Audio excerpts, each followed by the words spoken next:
hand of protection over our people. Lord, continue to guide us, grant us your wisdom, and teach us to serve selflessly, always putting the needs of our country above our own. As your word in James chapter 1, verse 5 declares, if any of you lacks wisdom, you should ask God, who gives generously to all without finding fault, and it will be given to you. Today, we humbly ask for that wisdom. May it lead our thoughts, shape our words, and direct our actions as we deliberate on laws and policies that will define the future of our beloved country. We thank you for the privilege of public service, for the opportunity to serve our kababayans and to be instruments of change for their well-being. Remind us always that it is not a privilege for personal gain, but a sacred calling to uplift the lives of others. May we use this responsibility to bring comfort, hope, and lasting progress to our people. We pray for peace and unity in our land so that we may serve our country with one voice, compassion, and dedication. We also lift up to you our kababayans here and abroad. Keep them safe, strengthen their faith, and bless their families. Lord, we once again thank you for your endless love and grace. We entrust our country and our future in your mighty hands. In Jesus' name we pray, amen. Amen. The Secretary will please call the roll.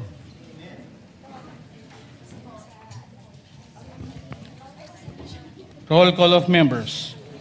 Honorable Senator Aquino, Senator Cayetano Alan, Senator Cayetano Pia, Senator De La Rosa, Senator Ejercito, Senator Escudero, Senator Estrada, Senator Gatchalian, Senator Go, Senator Hontiveros, Senator Lacson, Senator Lapid, Senator Ligarda, Senator Marcoleta, Senator Marcos, Senator Padilla, Senator Pangilinan, Senator Tulfo Erwin, Senator Tulfo Rafi, Senator Villanueva, Senator Villar Camil, Senator Villar Mark, Senator Subiri.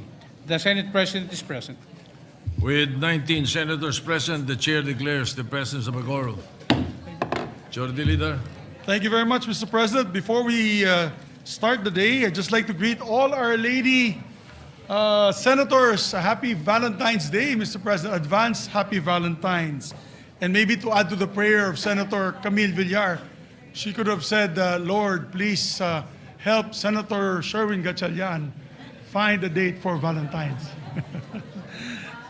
Kidding aside, Mr. President, we'd like to recognize the guests in the gallery, particularly the JIL Women's Volleyball Team, champions of the Bulacan University Collegiate Athletics Association, together with Coach H. Ailion and Ma'am Cheryl Jose. We have also with us guests of Senator Bamakino and Senator Pangilinan, local government officials from the province of Catanduanes led by Governor Patrick Azanza, also barangay officials from Milaor, Camarines Sur, together with Mayor Anthony Reyes and Father Roger Barbecho, Mayor J. Vincent Capistrano of Salay, Misamis Oriental, and Vice Mayor Popoy Pangadupon of Marawi City. Also, Mr. President, we have with us guests of Senator Alan Cayetano. SK officials from the city of Taguig are here with us as well, Mr. President. Yes, I think we also have Mayor Sarmiento and Councilor Nuco of Mamay High, Laguna. So we welcome all our guests to the Senate this afternoon. Thank you very much for joining us. Thank you very much, Mr. President. I Majority believe Leader. the good Senate President would like to prevail of the privilege hour. Would you like it done now, Mr. President? I can ask for suspension so that Senator Lacson could... Yes, Mr. President. Yes, session, Mr. President, may be suspended for me. Session suspended.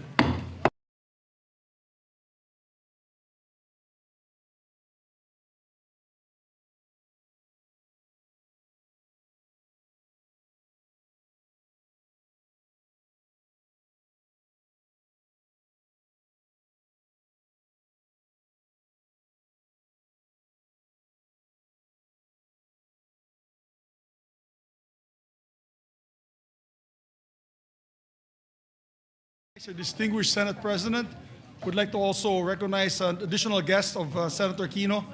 Vice Mayor Julio Samson of North Sagaray, Bulacan is also with us, Mr. President. Mr. President, may we recognize our distinguished Senate President Vicente Soto III to avail of the privilege hour, Mr. President. The Senate President, Senator Vicente Soto III, is recognized. Thank you, Mr. President. Thank you, my esteemed colleagues. Thank you for allowing me, before the reference of business, to be recognized for this. The first time I delivered a privileged speech in the Senate was August of 1992. And the topic, more or less, is connected to my topic today, which is my first privileged speech in the 20th Congress. I rise today, Mr. President, to once again convey and place on record my history on the fight against drug abuse and illegal drugs. I will discuss it in three parts, Mr. President. Everybody agrees that when it comes to the eradication of prohibited drugs and drug abuse in our country, but the argument lies in the manner and method to combat this pervasive menace to the society. Let me begin with the past, Mr. President. As I had said in three parts, the past, the present, and the future. In the past, 1988, I was elected Vice Mayor of Quezon City.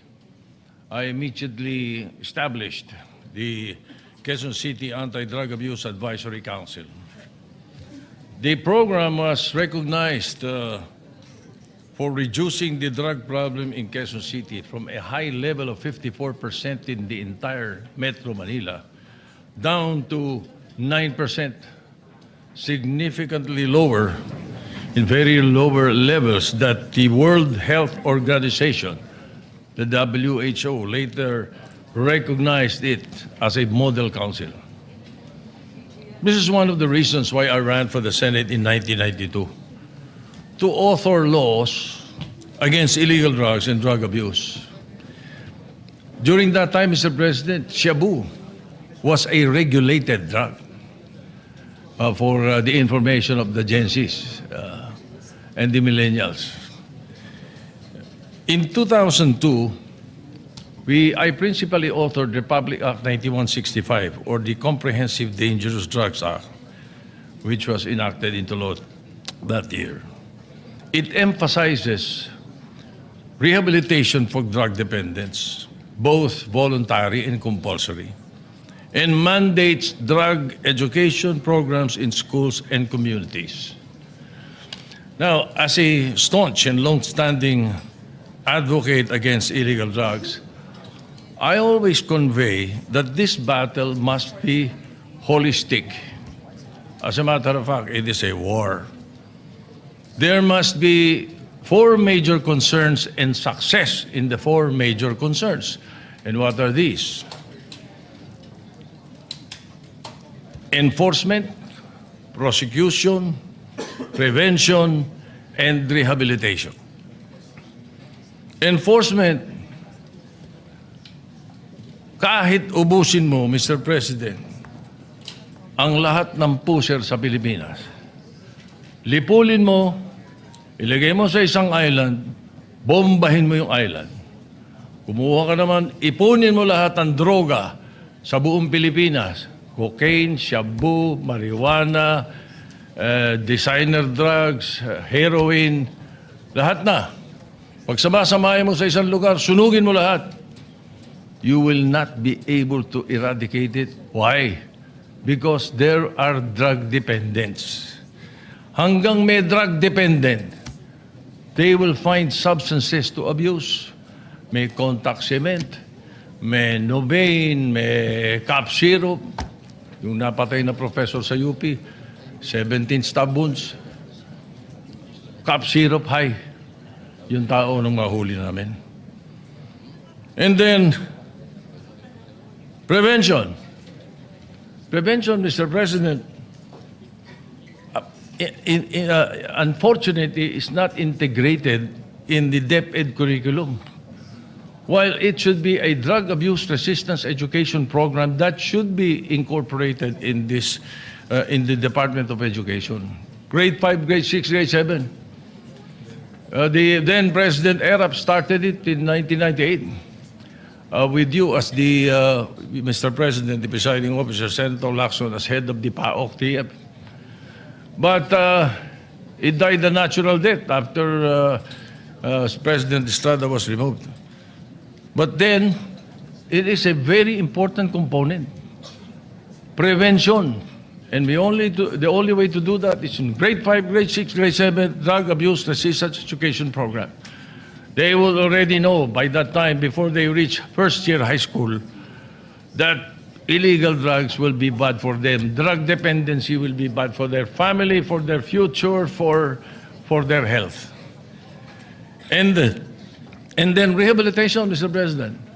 Rehabilitation should be lodged in the Department of Health. It is, as a matter of fact, lodged in the Department of Health based on the law that I have authored, Republic Act 9165. But we asked the DOH, are you doing it? Are you accrediting all the rehabilitation centers in the Philippines? Ang problema, may pinapasok sa rehabilitation center, Mr. President. After 6 months lalabas, pag after another 1 or 2 months, balik uli. Why? Because the profiling is wrong. Because the program being used is wrong. Hindi ho ganun kadali mag-rehab. We must find the profile, we must define the profile of the drug dependent. Ano man bagay sa kanyang rehabilitation program? Iba-iba po yan. Merong faith-based, merong 12 steps Minnesota model, merong multidisciplinary, merong therapeutic community which is being done in Bikutan and is very successful. At yung eclectic. So, Mr. President, hindi po ganun kadali yun. So, again,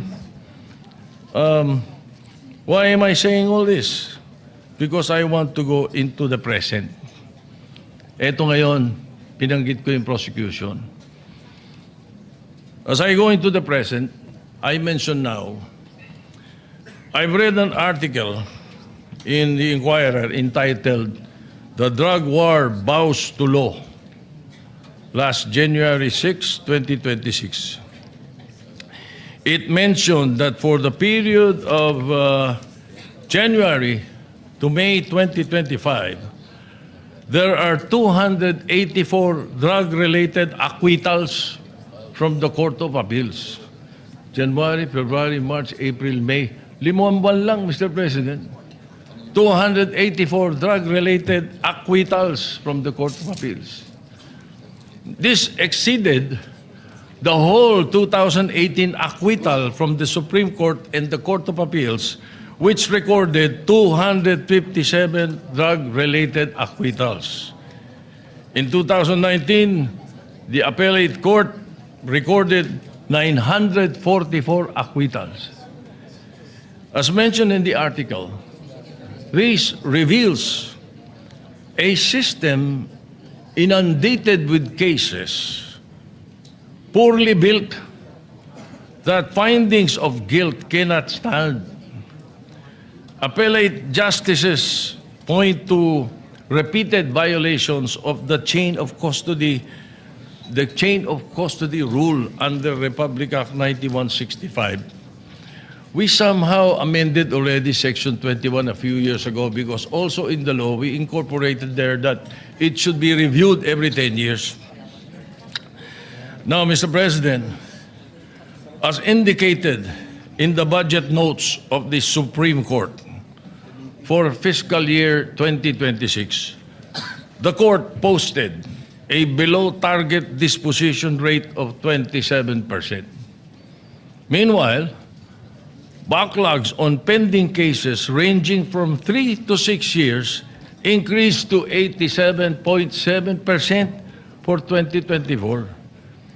In the 2024 Judiciary Annual Report, there are 2,930 pending criminal cases in drugs courts, in the e-court system.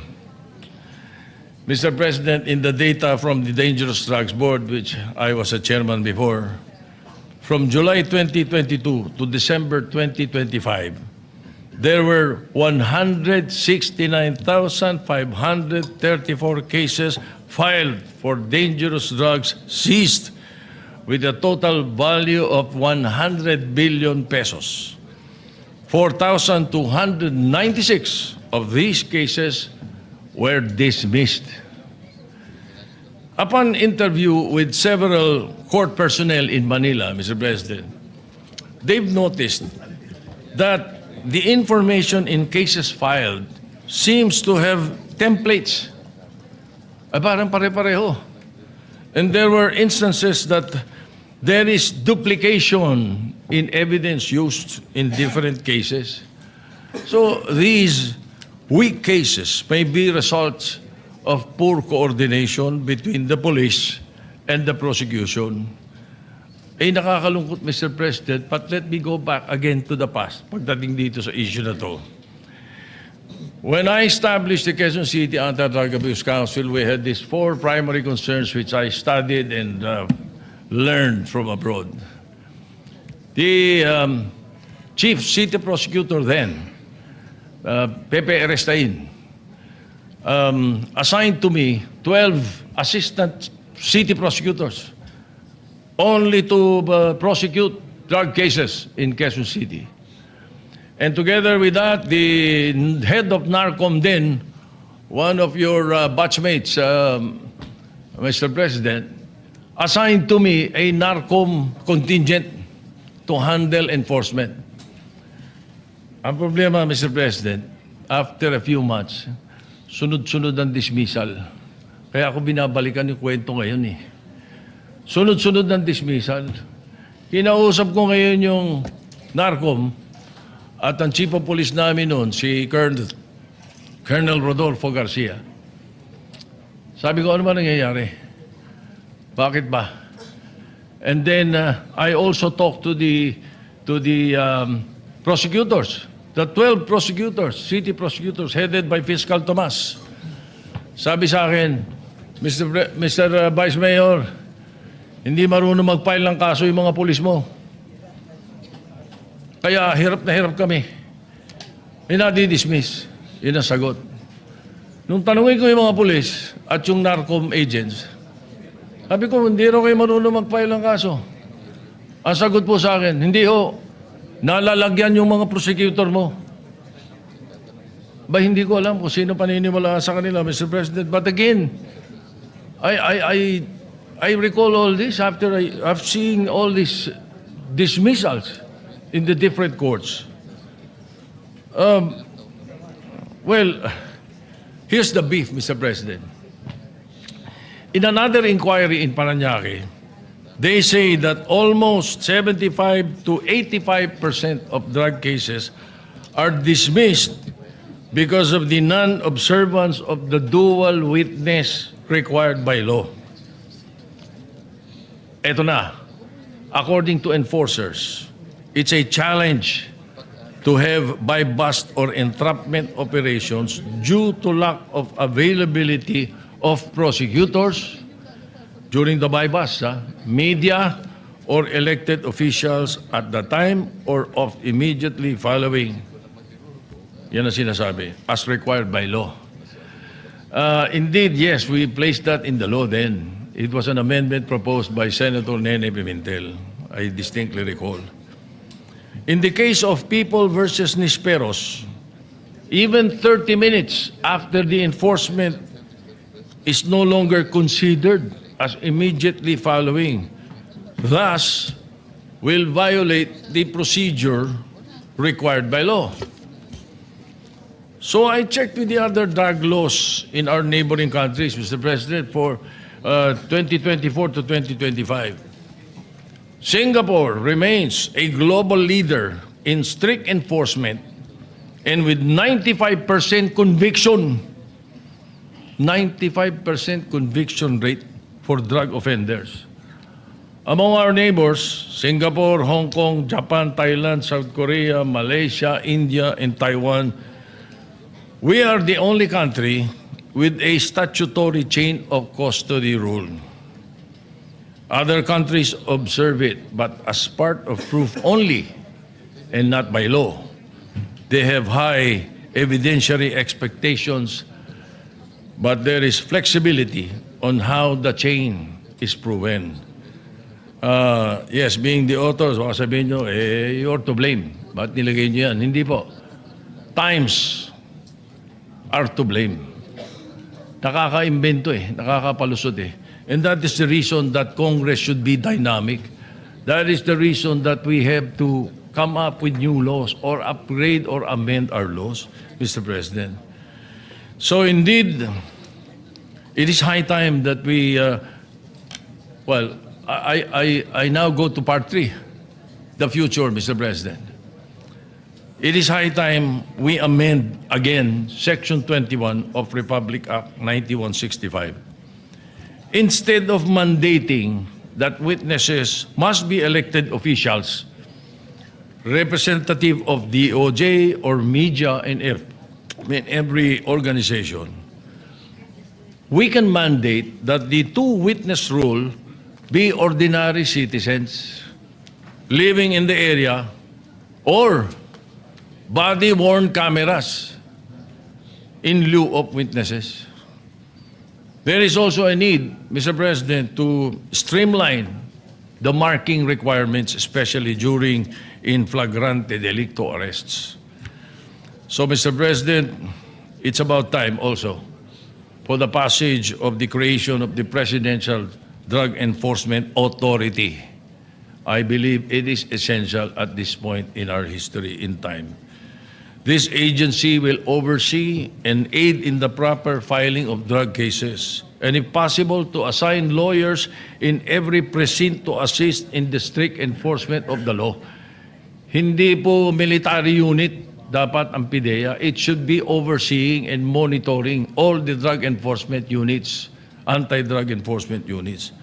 So this PIDEA, which I am proposing, aims to unify enforcement, prosecution, prevention, and rehabilitation under one roof to ensure a holistic and effective approach.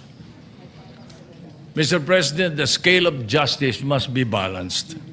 The effectivity of enforcement and prosecution must be equally accorded with due process to protect the citizens from abuse of authority. It is high time for a holistic reform in the whole of government approach to eradicate illegal drugs and drug abuse. So, Mr. President, that concludes my history in my fight against drug abuse and illegal drugs. Thank you, Mr. President. Thank you, Senate President Soto. Majority Leader. Mr. President, I believe that our distinguished Senator, Senator Macoleta, would like to interpolate the good Senate President, if he may wish so. Yeah, Senator Marcoleta is recognized to Maraming interpolate. salamat po, Mr. President. Mr. Sponsor, kung sana po ay makakapagtanong po ng ilang bagay sa inyo pong privilege speech na binitawan sa hapong ito. Certainly, Mr. President, with pleasure. Mr. President, unang-una po ay pinasasalamatan ko ang ating,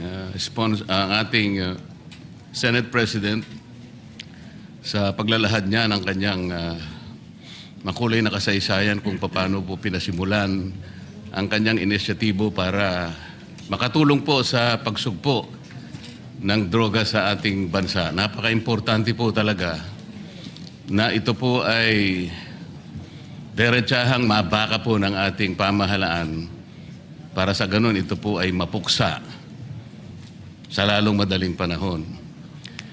Ngunit kagaya po ng paghahalimbawa na ginawa ng ating Senate President,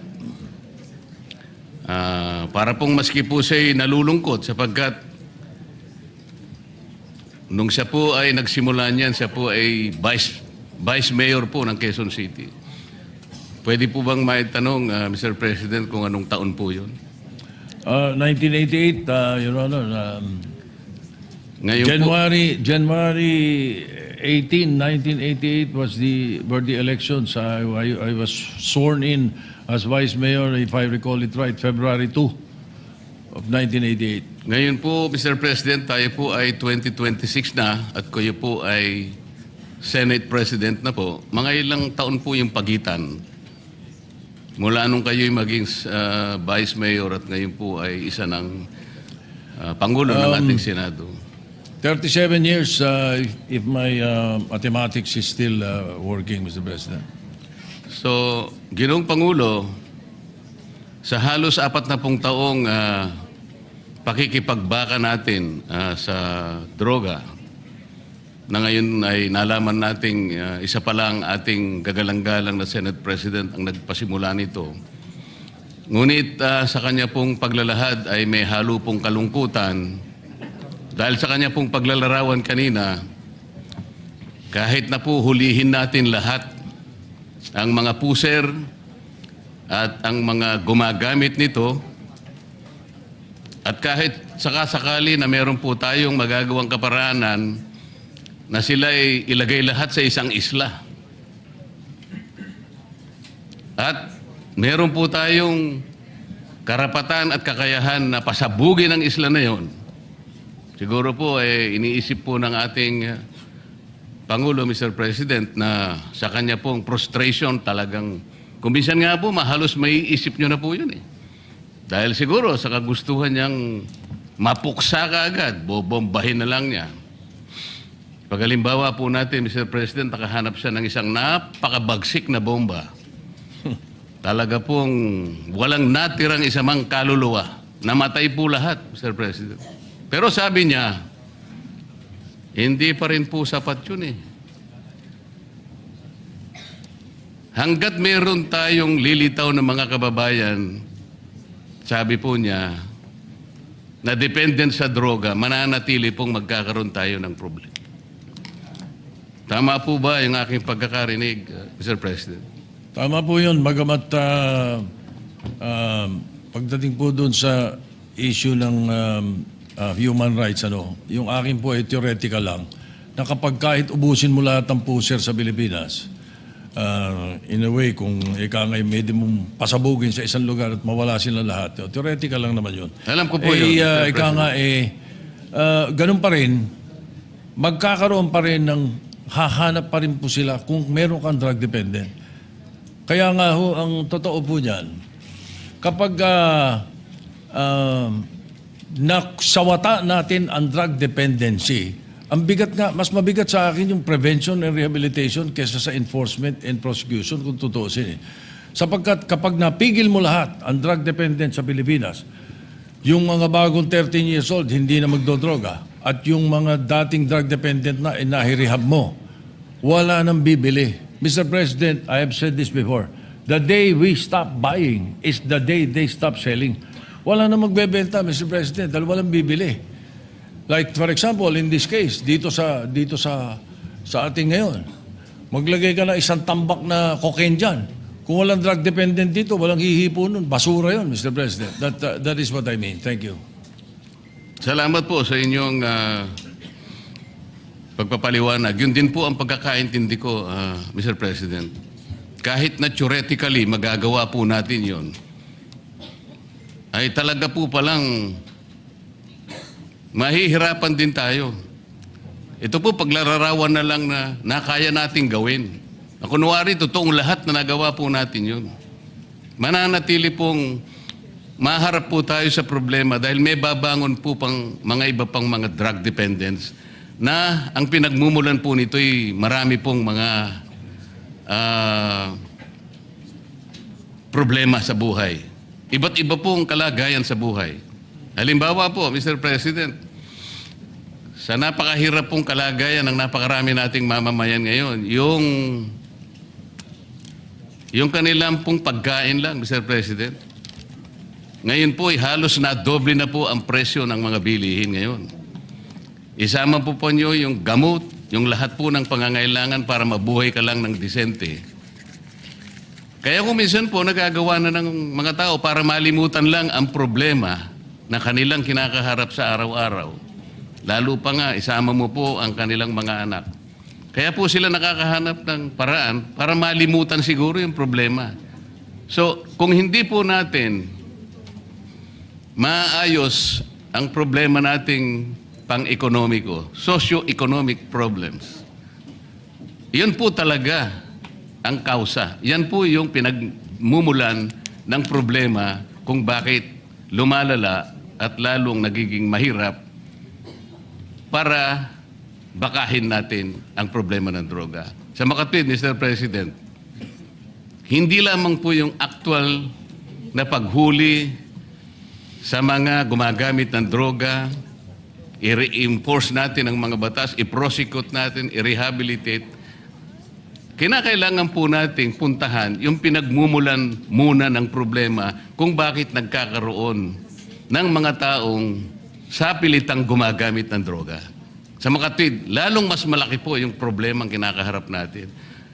Hanggat hindi po natin na isasaayos ang napakaraming problemang bumabalot sa ating bansa, mananatili po na magkakaroon at lalo pa pong magkakaroon at dadami pa ang mga taong maghahanap ng pansamantalang pagtatakip ng kanilang problema. Yan nga ay sa pamamagitan ng paggamit ng droga. Tama po ba ang aking assumption, Mr. President? Yes, Mr. President, maraming salamat po. At, maganda yung napunto ninyo sapagkat you are absolutely right. But hayaan niyo pong dagdagan ko. Ano? At hindi lang yung escape ang pinag-uusapan dito. As a matter of fact, thank you for reminding me, because if I am asked, may mga drug dependent hanggang ngayon, drug dependent pa rin kahit ubos na droga. Ano ba problema? Ayan ang tatanong. Ano ba ang pinagsisimulan niyan? Mr. President, I have used an acronym, PEACE, P-E-A-C-E, to describe it. And that encompasses and includes what the distinguished gentleman from Tarlac said, Senator Marcoleta. Tama po yun, because P stands for peer pressure. Yan po isa sa mga dahilan. Sa eskwela, sa barkadahan, naku, pag hindi ka sumubok, ganito.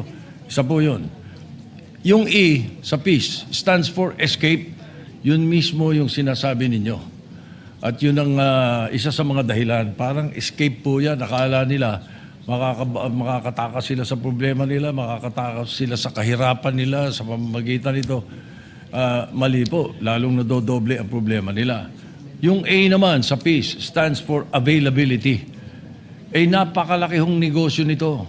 Ito po, bilyon-bilyones na dolyares na negosyo ito. That's why these people, these drug lords, these drug pushers, especially high-level drug traffickers, will make it available in your streets, in your homes, in your schools, everywhere. They will make it available.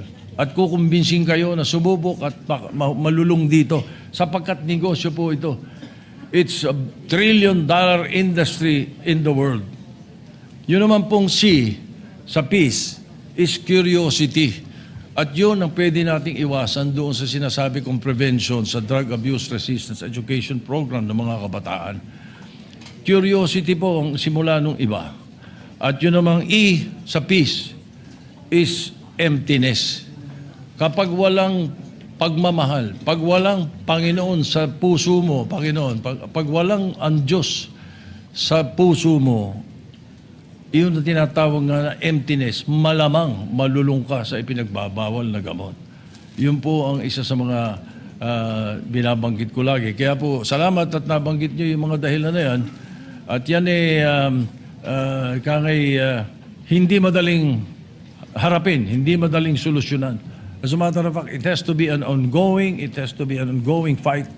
It is a war.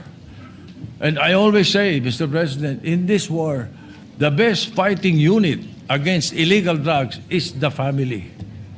Kaya po, paulit-ulit ko pong sinasabi po yan. Salamat po. Salamat din po sa karagdagang paliwanag, Mr. President. Talagang yung P, pressure po talaga. Pressurado siya araw-araw. Walang makain ng anak niya. Walang magamit sa napakarami pong pangangailangan sa buhay. Litong-lito po siya. Talagang pressure po yun. Yung E, Ano na po yung A, Mr. President? Escape. Escape. Akala po niya, makakaiwas siya. Akala po niya, magagawa niya ng paraan, maiwasan niya na lang sapagkat hindi po niya mapunan ang pangangailangan talaga sa araw-araw. So napipilitan siya talagang humanap ng escape. Yung A, availability. Available po sa kanya yung option na yun dahil yun na lang po kasi ang tanging magagawa niya. Dahil kahit ano pong gawin niya. Sa napakahirap pong kalagayan ng marami nating kababayan, makikita naman po natin ang pinanggagalingan talaga nitong mga droga ay talaga pong yung mahihirap na segment ng ating population. Yung C, Mr. President, ano na po yun? Curiosity. Akala po niya, curiosity. Baka iniisip niya, tingnan ko nga, baka dito maka-escape nga ako. Ito na lang siguro ang mabuti kong gawin. Hanggang sang yung huli, Mr. President, ano na po yung huli? Emptiness. Emptiness. Walang pagmamahal, walang Panginoon Diyos. Hindi lamang po yun. Empty talaga. Literal pong empty. Walang pagkain, walang gamot, walang pambayad sa napakaraming mga bagay. Talaga pong malululong siya. Sa droga. Talaga pong hahanapin niya, Mr. President. Wala po siyang choice. Hahanapan po niya yung makakapagbigay sa kanya ng panandaliang siguro escape sa kanyang buhay. Hindi niya kayang harapin lahat. Tao lamang siya. Ito po ang pinanggagalingan ng problema ng droga. Ito lang pong nangyari sa atin ngayon. Very recently, Mr. President. Nung nilimas po ang ating kabangbayan, lalo pong nalugso ang economic condition ng ating bansa. Lalo pong tumaas ngayon ang bilihin. Maski kanino po kayo magtanong ngayon, litong-lito ang ating mamamayan. Kaya alam ko po, lalong dadami na naman ang droga. Nakakalungkot po, nakakatakot. Sana po ay unahin natin sana yung pinagmumulan ng problema ng droga. Ito po yung pangkalahatang kalagayang kabuhayan ng ating bansa. Maraming salamat po, Mr. President. Maraming salamat po sa inyong panahon. Thank you. Just for the record, Mr. President, tayo naman po ang Kongreso at Senado, hindi po nagkukulang kung tutuusin. Lagi po nating hinaharap ito. At meron nga po tayo mga tinutulak na mga bagong batas na pwedeng sumagupa dito. Ang isa po na mga naipasa na natin, na inaasahan ko that in the very near future, the Executive Department will finish this. This is Republic Act 11928. This is the Separate Facilities for Heinous Crimes Act. Ito po yung mag-i-establish tayo ng isang lugar na kung saan nakahiwalay yung mga high-level drug traffickers para po maiwasan na natin yung debate naman pagdating sa death penalty. Anyway, Mr. President, maraming salamat. Senator Robin Padilla is recognized. Maraming salamat po, Ginoong Pangulo. Nais ko naman pong magbigay ng konting pahayag sapagkat nabanggit po ng ating Ginoong Pangulo ang patungkol po sa pagtatayo ng mga pasilidad para po sa mga involved po sa droga. Nais ko lamang pong banggitin sa ating plenaryo nung panahon po na ako po ay nakulong sa Bilibid, si Ginoong Pangulo po ang tumulong po sa amin makapagtayo ng therapeutic center sa loob. Kung natatandaan niyo po, Ginoong Pangulo. Opo, tatandaan ko po at saka pinadagdagan ko po yung Building po sa loob. Yung pagkain po ninyo, pinataasan ko yung budget. Opo. Yan po ang mga naging institusyon na po ngayon yan sa New Bilibid Prison, sa Bureau of Correction, yung pong Inmates Crusade Against Drugs. At ito po ay tinulungan po kami ni Ginoong Pangulo, Senator Vicente Soto III. Kaya isa pong malaking tulong po ito sa Bilibid sapagkat dito po ay naihiwalay po yung mga drug offenders doon po sa mga tinatawag po natin na mga kriminal. At ito po, nagkaroon po kami ng mga building doon. At ito po ngayon ay kinikilala na programa po sa Bucor. Meron lang po ako sana na mababanggit din po sana dito sa ngayon na dapat din po natin pong harapin. may kinalaman din po ito. Sa ngayon po kasi, yung atin pong mga kulungan ay napakarami pong mga drug offenders po ngayon na nakakulong. At katunayan po, halos ang buong population po, sabihin na natin, 80% ay drug offenders po. Sana magkaroon din po tayo ng mga panukala na makapaghihiwalay po sa atin, doon po sa mga usapin na kung sino po yung mga heavy user, doon naman po sa mga light users pa lang, na wag po sana silang mapasama doon sa mga tinatawag po natin na mga pusakal na kriminal. Yun lamang po, maraming salamat po uli sa inyong lahat. Salamat po. Salamat po, Mr. President. I wish to thank the distinguished gentleman from Camarines, from Bicol, and Nueva Ecija, Senator Robin Padilla. Yes, tama po yun. Mga 70 to 75% po ng nakakulong ay drug-related actually, yung kanilang mga kaso. At yung sinasabi po nila na suggestion na baka maihiwalay, pwede po natin yan i-incorporate doon sa tinatayo po na separate facilities for heinous criminals. Nahihiwalay po sila. So mangyayari po, aalisin natin dapat sa Muntinlupa, yung New Bilibid Prison sa Muntinlupa. At ililipat natin ang mga taga-Luzon sa Luzon, ang mga taga-Visayas sa Visayas, at ang mga taga-Mindanao sa Mindanao. Bakit po naisipan yan at nilagay ko puro sa batas yan? Sapagkat ang nabalitaan ko, at ito po ay mapapatunayan ng ating kaibigan at ating kasamang senador, Mr. President, na kapag ang isang PDL or person deprived of liberty ay hindi na dinadalaw ng pamilya, yan po ay based on my research at saka pag-aaral po yan. Marami pong inabot ang sa akin ng Department of Justice during that time. Sa matter of fact, binigay ko po kay Senator Frank Rilon yan nung araw when he was Secretary of Justice, na kapag hindi na dinadalaw ng pamilya, doon nag-uumpisang magloko yung PDL. Doon na nakakasama ng mga gang, na barkada, na siguro po ay mapapatunayan ito ni Senator Padilla. Totoo po yan. Opo, ako po'y sumasang-ayon sa atin pong Ginoong Pangulo. Sa katunayan po, nung 19th Congress, ako doon po ay nagsulong ng regionalization. Totoo po yun. Kapag ang tawag po namin dyan, mga tawid dagat. Kapag ang tawid dagat po ay hindi na nadalaw, eto na po, nagkakaroon na po ng mental health issues na po talaga. At nauuwi na po ito minsan sa pagiging buryong. Yun po ang tawag namin doon. Pag naburyong yan, ay pwede na po yan talaga minsan mag-amok o manaksak. Opo. Yan po yung mga talaga mga tunay na problema. At napakaganda pong marinig na ito po ay pag-uusapan po uli. At inshallah ay magkaroon po ng batas na maging regional na po talaga ang Bilibid. Sa ngayon po, ito'y nandoon na. It's a matter of the Executive Department executing it now. Kasi nga, tama yung binanggit nila. At sumasang-ayon siya sa sinabi namin, sumasang-ayon din po ako sa kwento niya. Sapagkat kapag ikaw ay, ang isang PDL ay taga Sultan Kudarat, paano kang bidalawin sa Muntinlupa? Baka once a year hindi ka madalaw noon. Lalo na kung ito'y kapos. Kapos. At karamihan sa ating mga kababayan doon ay kapos. So pag hindi na dinadalaw, yun ang nag-umpisa. So dali natin sila sa Mindanao, yung mga taga Mindanao. Taga Visayas sa Visayas. At yung mga taga Luzon sa Luzon.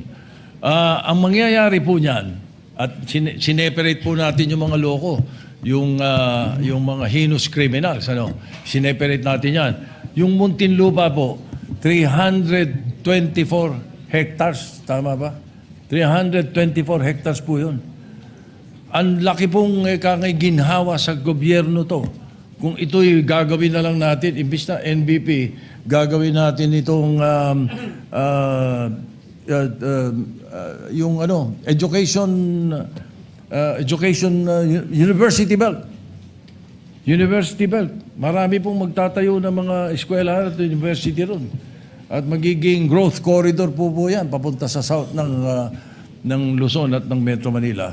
Malaking bagay po yun at I hope maumpisa na po yan. Ang alam ko, when Secretary Remulla was DOJ Secretary, they started already the groundbreaking for that. So Sana po matuloy at salamat sa inyong pagsuporta at pagtangkilik, Your Honor. Apo, maraming salamat po, Ginoong Pangulo. Meron lang po akong idadagdag, konti lang po doon. Nakapag-usapan din po namin ito. Totoo po yun ni Secretary Remulla nung siya po ang DOJ.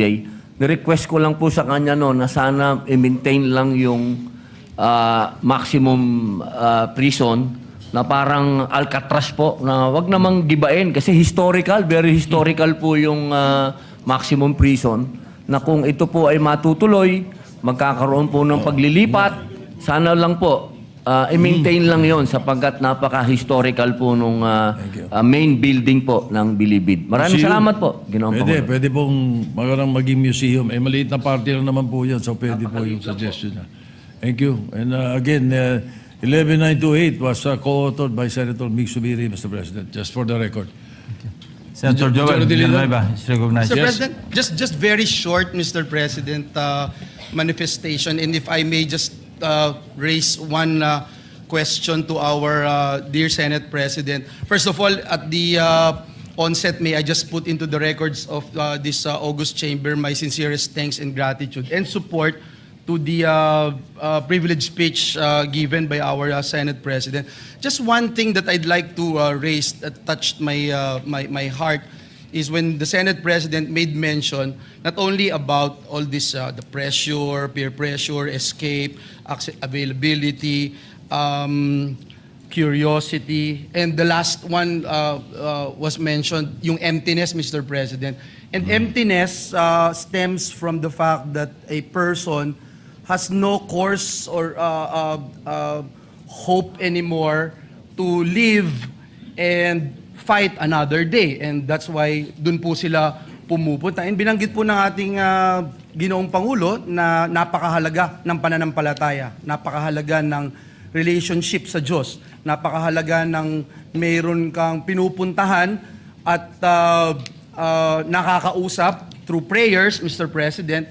And I remember there was a time in the history of this country when we actually focus on moral recovery program wherein we involve religious groups, religious sectors. I have talked to so many people, Mr. President, and I don't know if our Senate President would agree with this representation. I have talked to so many people, experts, etc., and our Senate President's been fighting this menace in our society for almost 40 years now. And they have been saying, Mr. President, maraming programa ang pumapalpak kahit na merong lugar, kahit mayroong building, kahit mayroong programa, etc. Pero kung wala po yung moral aspect, yung pong paggabay, pastor man ito, pari man ito, imam man ito, Mr. President, bigay ng importansya sa relasyon niya, sa kanyang Diyos, sa kanyang tagapagligtas, then it is impossible really to redeem and to rehabilitate a person who is drug dependent, Mr. President. So I just wanted to ask our dear Senate President about this and how we can really mas mapaigting pa, mas mapalalim pa yung pagkakaroon o pag-i-involve ng tinatawag na moral recovery program, Mr. President. Yes, Mr. President. Tama po yun. Iyan po isa sa mga pinakamahalaga na parte sa atin sa buong buhay, hindi lang tungkol sa droga, kundi sa kabuuan natin. Yung moral recovery ng ating bansa, we will have to focus on faith. Whatever religion we believe in, we must focus on faith. As a matter of fact, yun po sa sinasabi ko sa rehabilitation program, ang isa ho sa pinakamatalab, aside from therapeutic community, yung pong faith-based. Yung faith-based rehabilitation program, ang isa sa pinaka-effective na programa, Mr. President. And the moral recovery is immediate. Iba talaga kapag ang kausap mo ay ang Panginoon Diyos at talagang ibinubukas mo ang sarili mo at sinusuko mo sa Kanya. Malaking bagay po ang nangyayari at marahil we can think of a way of how we can incorporate it in the authority that I am proposing, the Presidential Drug Enforcement Authority. Because aside from the four major concerns that I mentioned, there is this new technique of alternative development. And perhaps after alternative development that we can use, we can also infuse moral recovery. Mas madali hong mako-convert yung mga drug dependent kung magkakaroon ng moral recovery program and faith-based as much as possible. Yes, Mr. President. Thank you. sir. Thank you, Mr. President. I will fully support that. And thank you, Mr. President, for that very clear answer, Mr. President, especially based on experience by our Senate President. Importante ho na talagang maisapuso, masaisip, at talagang maintindihan mabuti ng isang mamamayan na ang kanyang buhay ay mahalaga at merong patutunguhan ang kanyang buhay kung meron siyang pagkilala at pananampalataya sa pinananaligan niya na Diyos. Maraming salamat, Ginoong Pangulo. Thank you, Mr. President. Salamat din po. Salamat po, Mr. President. Thank you. Majority Leader. Thank you very much. Thank you very much, our dear Senate President, for his privileged speech. Mr. President, I move that we refer to the Committee on Public Order and Dangerous Drugs the privileged speech of this distinguished Senate President together with all the manifestations and interpellations done after. Mr. President, Senate President, may we please ask the Majority Leader to include also the Committee on Justice? Oh, yes, Mr. President, a secondary committee, Committee on Justice. So referred. Is there an objection? Hearing none, so referred. Thank you very much, Mr. President. Mr. President, I move that we take up proposed Senate Resolution number 297. I so move, Mr. President. Is there an objection? Hearing none. Asa na yun?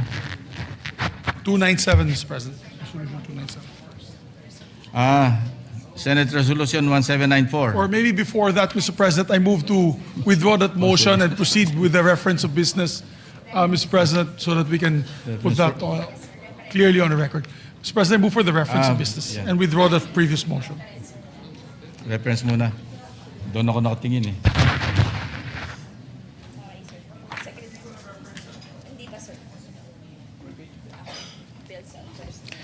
Bills on first reading. Senate Bill number 1794, anak establishing a 25-bed capacity hospital in Barangay Kasigang, Municipality of Santo Tomas, Province of Davao del Norte, to be known as the Santo Tomas Municipal Hospital, in operating funds and for by Senator Marcos. Referred to the Committee on Rules. 1795, anak establishing a post-traumatic stress disorder awareness and education program by Senator Villar M. Referred to the Committee on Health and Demography.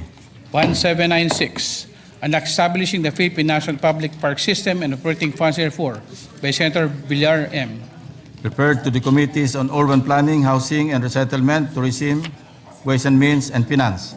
1797, anak proclaiming the first Friday of March as Firefighters Recognition Day by Senator Villar M. To the Committee on Public Order and Dangerous Drugs. 1798, anak integrating a comprehensive study of Philippine history during World War II into the higher education curriculum by Senator Villar M. Referred to the Committee on Higher, Technical, and Vocational Education. 1799, anak ensuring gender-responsive and inclusive protocols and programming to address the gender-differentiated needs of women during emergencies, including public health concerns, pandemics, and natural and man-made disasters by Senator Villar M. To the Committees on Women, Children, Family Relations, and Gender Equality, Health and Demography, and Finance. 1800, anak establishing a green public recruitment program for all branches of government by Senator Villar M. To the Committees on Sustainable Development Goals, Innovation, and Futures Thinking, and Finance. 1801, anak mandating the formulation and implementation of programs on sleep disorder awareness by Senator Villar M. To the Committee on Health and Demography. 1802, anak promoting the use of baybayin as a tool for cultural development of the Philippines, providing for its promotion, protection, preservation, and conservation by Senator Villar M. Referred to the Committee on Culture and Arts. 1803, anak preserving the indigenous sports and games of the Philippines by Senator Villar M. Referred to the Committees on Culture and the Arts and Sports. 1804, and institutionalizing the appointment of economic and investment promotion officers in local government units, amending for the purpose of Public Act Number 7160 of the Local Government Code of 1991 by Senator Villar M. to the Committee on Local Government, 1805, and establishing a national high school in Barangay San Roque, Municipality of San Isidro, Province of Davao Oriental, to be known as San Roque National High School in appropriating funds thereof by Senator Go.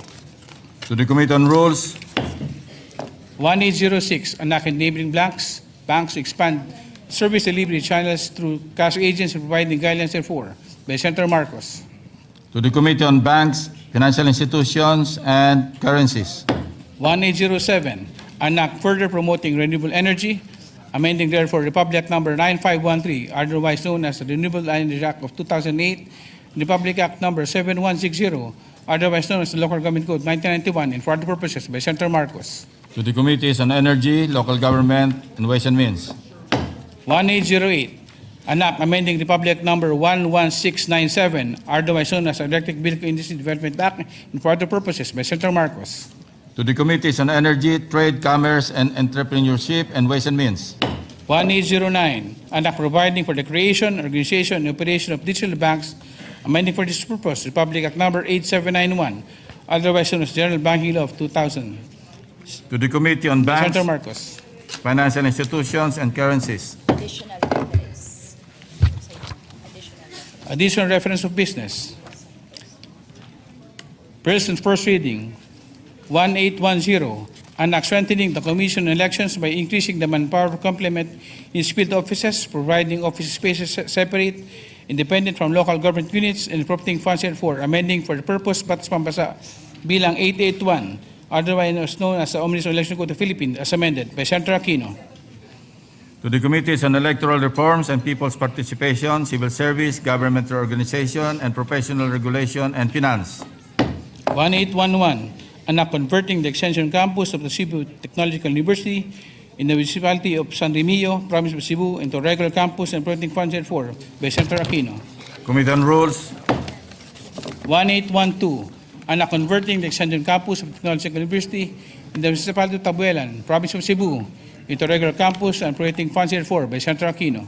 to the Committee on Rules, 1813, an act converting the extension campus of Technological University in the municipality of Tabogon, province of Cebu, into a regular campus and operating funds therefor by Senator Aquino. to the Committee on Rules, 1814, an act converting the extension campus of the Cebu Technological University, Dan Bantayan, in the municipality of Bantayan, Bantayan Island, province of Cebu, into independent regular campus and operating funds therefor by Senator Aquino. to the Committee on Rules, 1815, an act creating the Department of Education, Northern Iloilo Division, and operating funds therefor by Senator Aquino. to the Committees on Basic Education, Civil Service, and Government Organization, and Professional Regulation, and Finance, 1816, an act providing for institutional, structural, and systemic defense reforms in further purposes by Senator Ligarda. referred to the Committees on National Defense and Security, Peace, Unification, and Reconciliation, and Finance, 1817, an act implementing a lifeline rate for internet services, amending for this purpose Section 17 of Public Act Number 7925, otherwise known as the Public Telecommunications Policy Act of the Philippines by Senator Marcos. to the Committees on Public Services and Finance, 1820, an act establishing a comprehensive integrated and sustainable integration program for overseas Filipino workers by Senator Villanueva. to the Committees on Migrant Workers and Finance, 1821, an act promoting the adoption of digital payments for financial transactions with the government and all merchants by Senator Villanueva. to the Committee on Banks, Financial Institutions, and Currencies, 1824, an act defining and penalizing racketeering influence and corrupt organizations, providing civil remedies and forfeiture of illegally acquired assets and for other purposes by Senator Marcos. to the Committee on Justice and Human Rights, 1825, an act exempting the importation of medical supplies and equipment from customs duty and value-added tax by Senator Marcos. to the Committees on Ways and Means, and Health and Demography, 1826, an act strengthening the government procurement, amending for the purpose Republic Act Number 12009, otherwise known as the New Government Procurement Act by Senator Marcoleta. to the Committee on Finance, 1827, an act amending Section 15, 21, and 25 of Republic Act Number 6770, otherwise known as the Ombudsman Act of 1989, and providing funds therefore by Senator Marcoleta. to the Committee on Justice and Human Rights, 1828, anak further strengthened with the Anti-Money Laundering Act, amending with the purpose Republic Act Number 9160, otherwise known as the Anti-Money Laundering Act of 2001, as amended by Senator Marcoleta. To the Committees on Banks, Financial Institutions and Currencies, and Justice and Human Rights. 1829, an act to further combat financial fraud perpetrated against public funds, allowing private individuals to institute actions for false claims on behalf of the government by Senator Marcoleta. To the Committee on Justice and Human Rights. 1830, an act mandating accessibility, inclusivity, and all tourism sites for persons with disability and senior citizens, operating funds therefore and for the purposes by Senator Tulfo E. To the Committees on Tourism, Social Justice and Welfare, and Rural Development and Finance. 1831, an act to establish a Philippine Coast Guard Academy, allocating funds therefore and for the purposes by Senator Marcos. To the Committees on Public Services, National Defense and Security, Peace, Unification and Reconciliation, and Finance. 1832, an act promoting internship by initializing a financing program for micro and small enterprises through the Pondo sa Pagbabago at Pag-asenso program and profiting funds therefore by Senator Tulfo E. To the Committees on Trade, Commerce and Entrepreneurship, Economic Affairs, and Finance. Resolutions. Resolution number 291. Resolution directing the appropriate Senate committee to inquire in need of legislation on the status of production and publication of the Philippine map reflecting to the West Philippine Sea pursuant to Receipt Order number 29, within the view of ensuring the timely production, publication, deposit, and international notification thereof by Senator Marcoleta. To the Committees on Foreign Relations and Environment, Natural Resources, and Climate Change. 297, resolution honoring the life and legacy of Honorable Jose de Venecia Jr., expressing the deepest sympathies and condolences of the Senate upon the passing of the former Speaker of the House of Representatives and venerable statement by Senator Gatchalian. To the Committee on Rules, Majority Leader. Thank you very much, Mr. President. Mr. President, I move that we consider proposed Senate Resolution number 297. Mr. President. Senate. Yes. Proposed Senate Resolution 297. Consideration is in order. Thank you very much, Mr. President. May we ask the Secretary to read the title of the measure? The Secretary is directed to read the title of the measure. Resolution honoring the life and legacy of Honorable Jose de Venecia Jr., expressing deepest sympathies and condolences of the Senate upon the passing of the former Speaker of the House of Representatives and venerable statesman. Mr. President, I move that we recognize the distinguished sponsor, principal sponsor of the measure, Senator Sherwin Gatchalian. To sponsor the measure, Senator Sherwin Gatchalian is recognized. Thank you, Mr. President. Thank you, Majority Leader.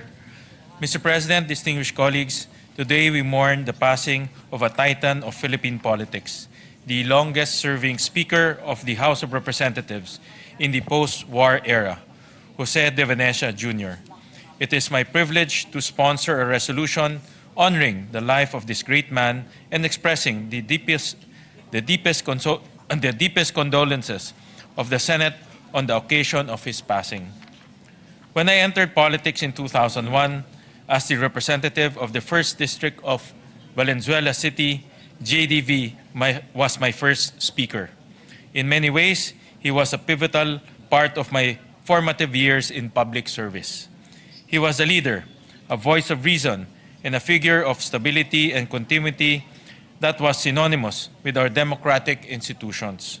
Indeed, many would seek to emulate him as one of our nation's great parliamentarians and peacemakers, and an instrumental figure in organizations such as the International Conference of Asian Political Parties and the Asian Parliamentary Assembly.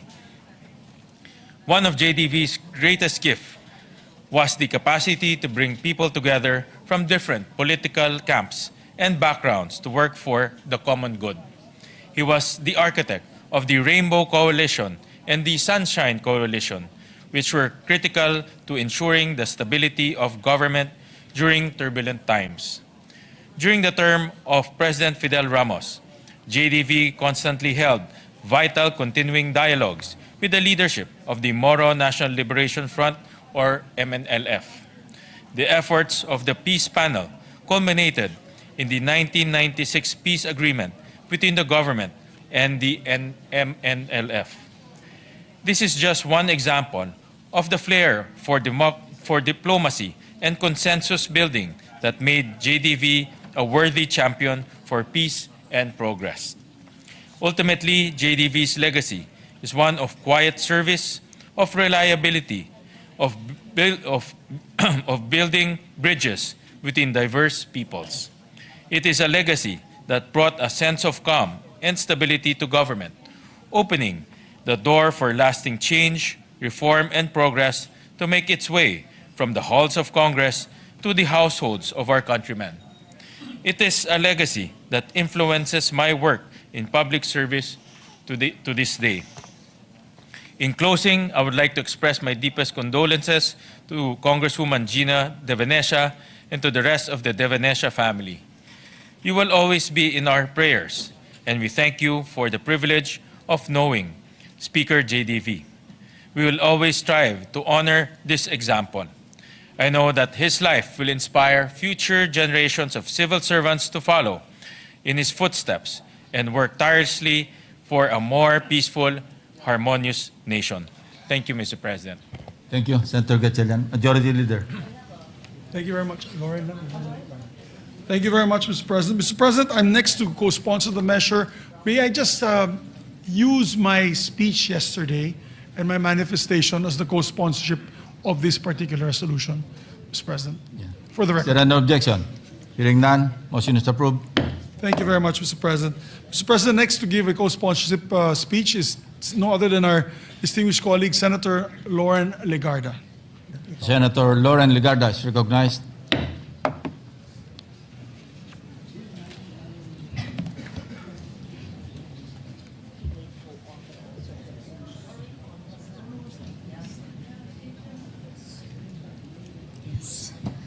Thank you, Mr. President.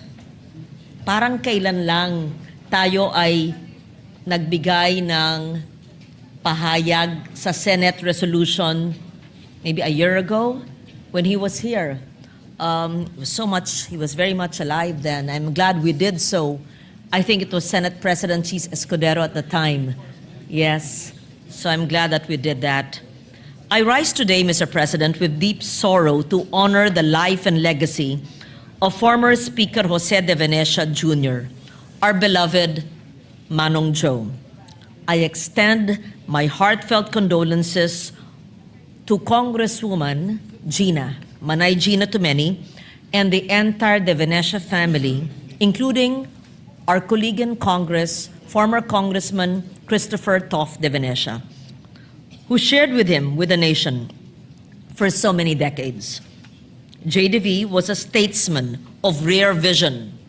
He was a journalist, a diplomat, a legislator, a global advocate for peace. He was the longest-serving Speaker of the House of Representatives, and under his leadership, the House became a forum for bold ideas and national renewal. He believed in dialogue, in coalition building, anong tawag nun? Rainbow coalition, similar to what Majority Leader Migs Zubiri espouses, and in the power of consensus. His initiatives for peace, from Mindanao to the Middle East, reflected his conviction that the Philippines must always be a bridge for understanding.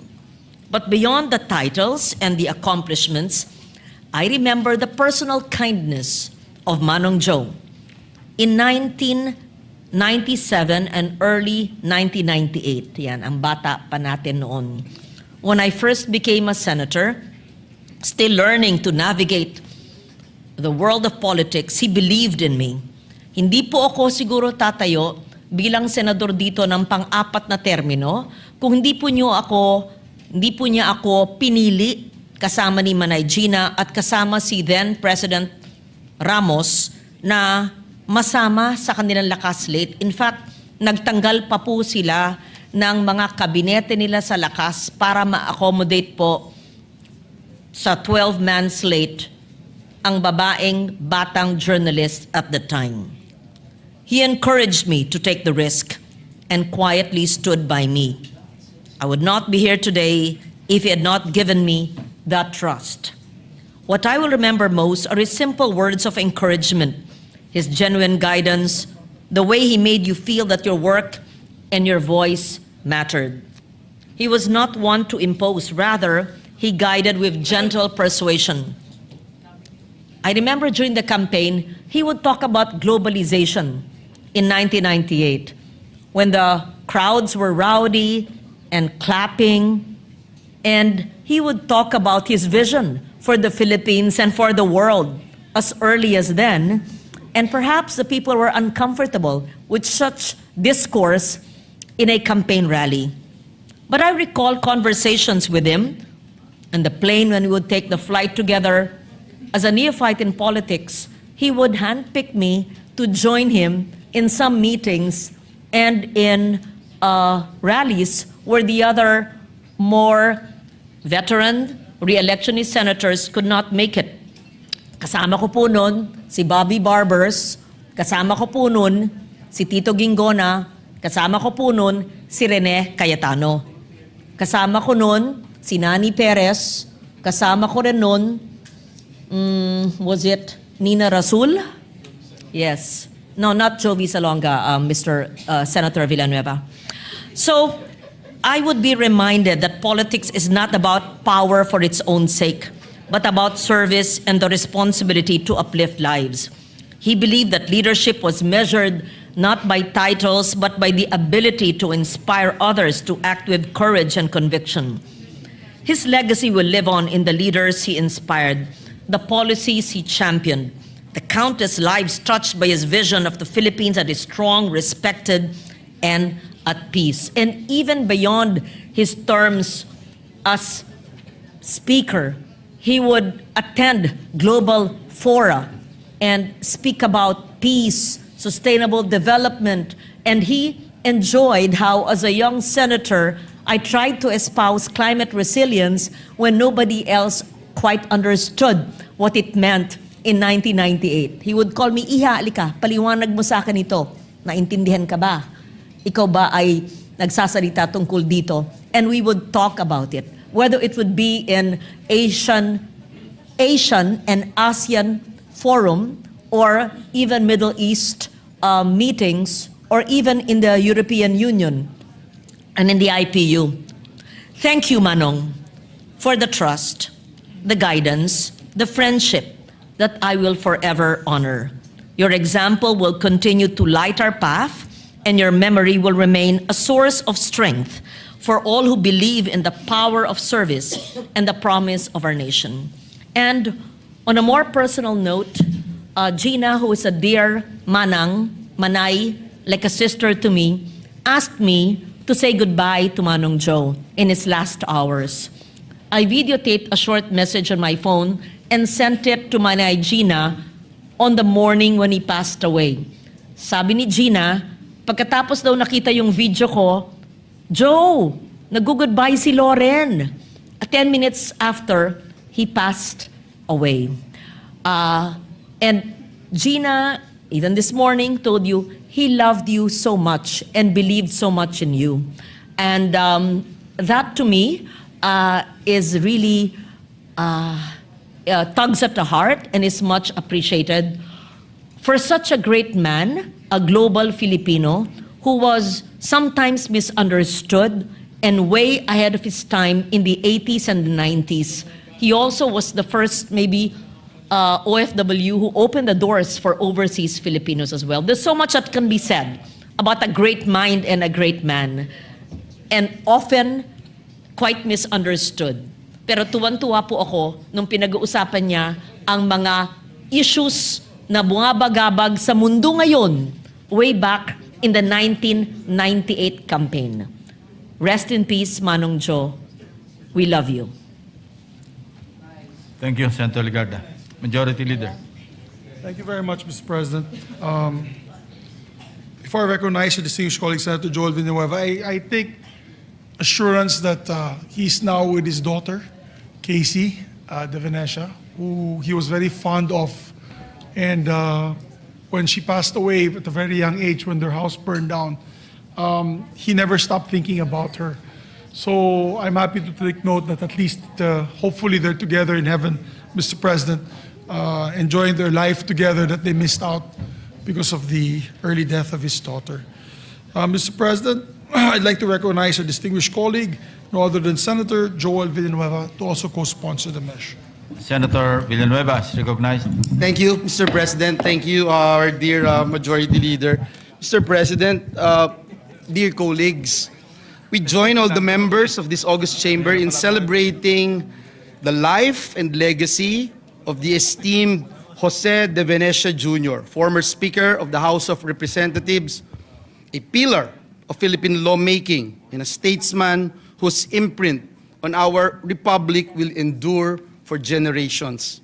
We extend our deepest condolences to Manay, Tita Gina, Congresswoman Gina, Congressman Toff, and the entire family of Tito Joe.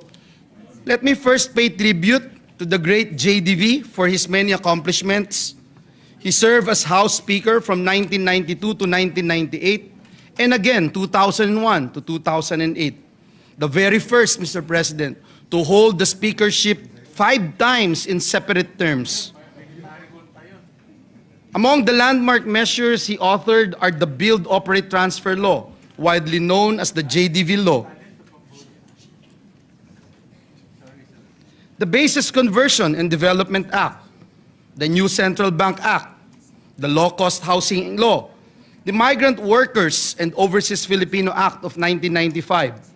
His advocacy, Mr. President, for migrant workers would later inspire this representation in crafting the Department of Migrant Workers Act. His legislative record alone would secure his place in history. But Speaker Joe de Venecia gave far more than laws.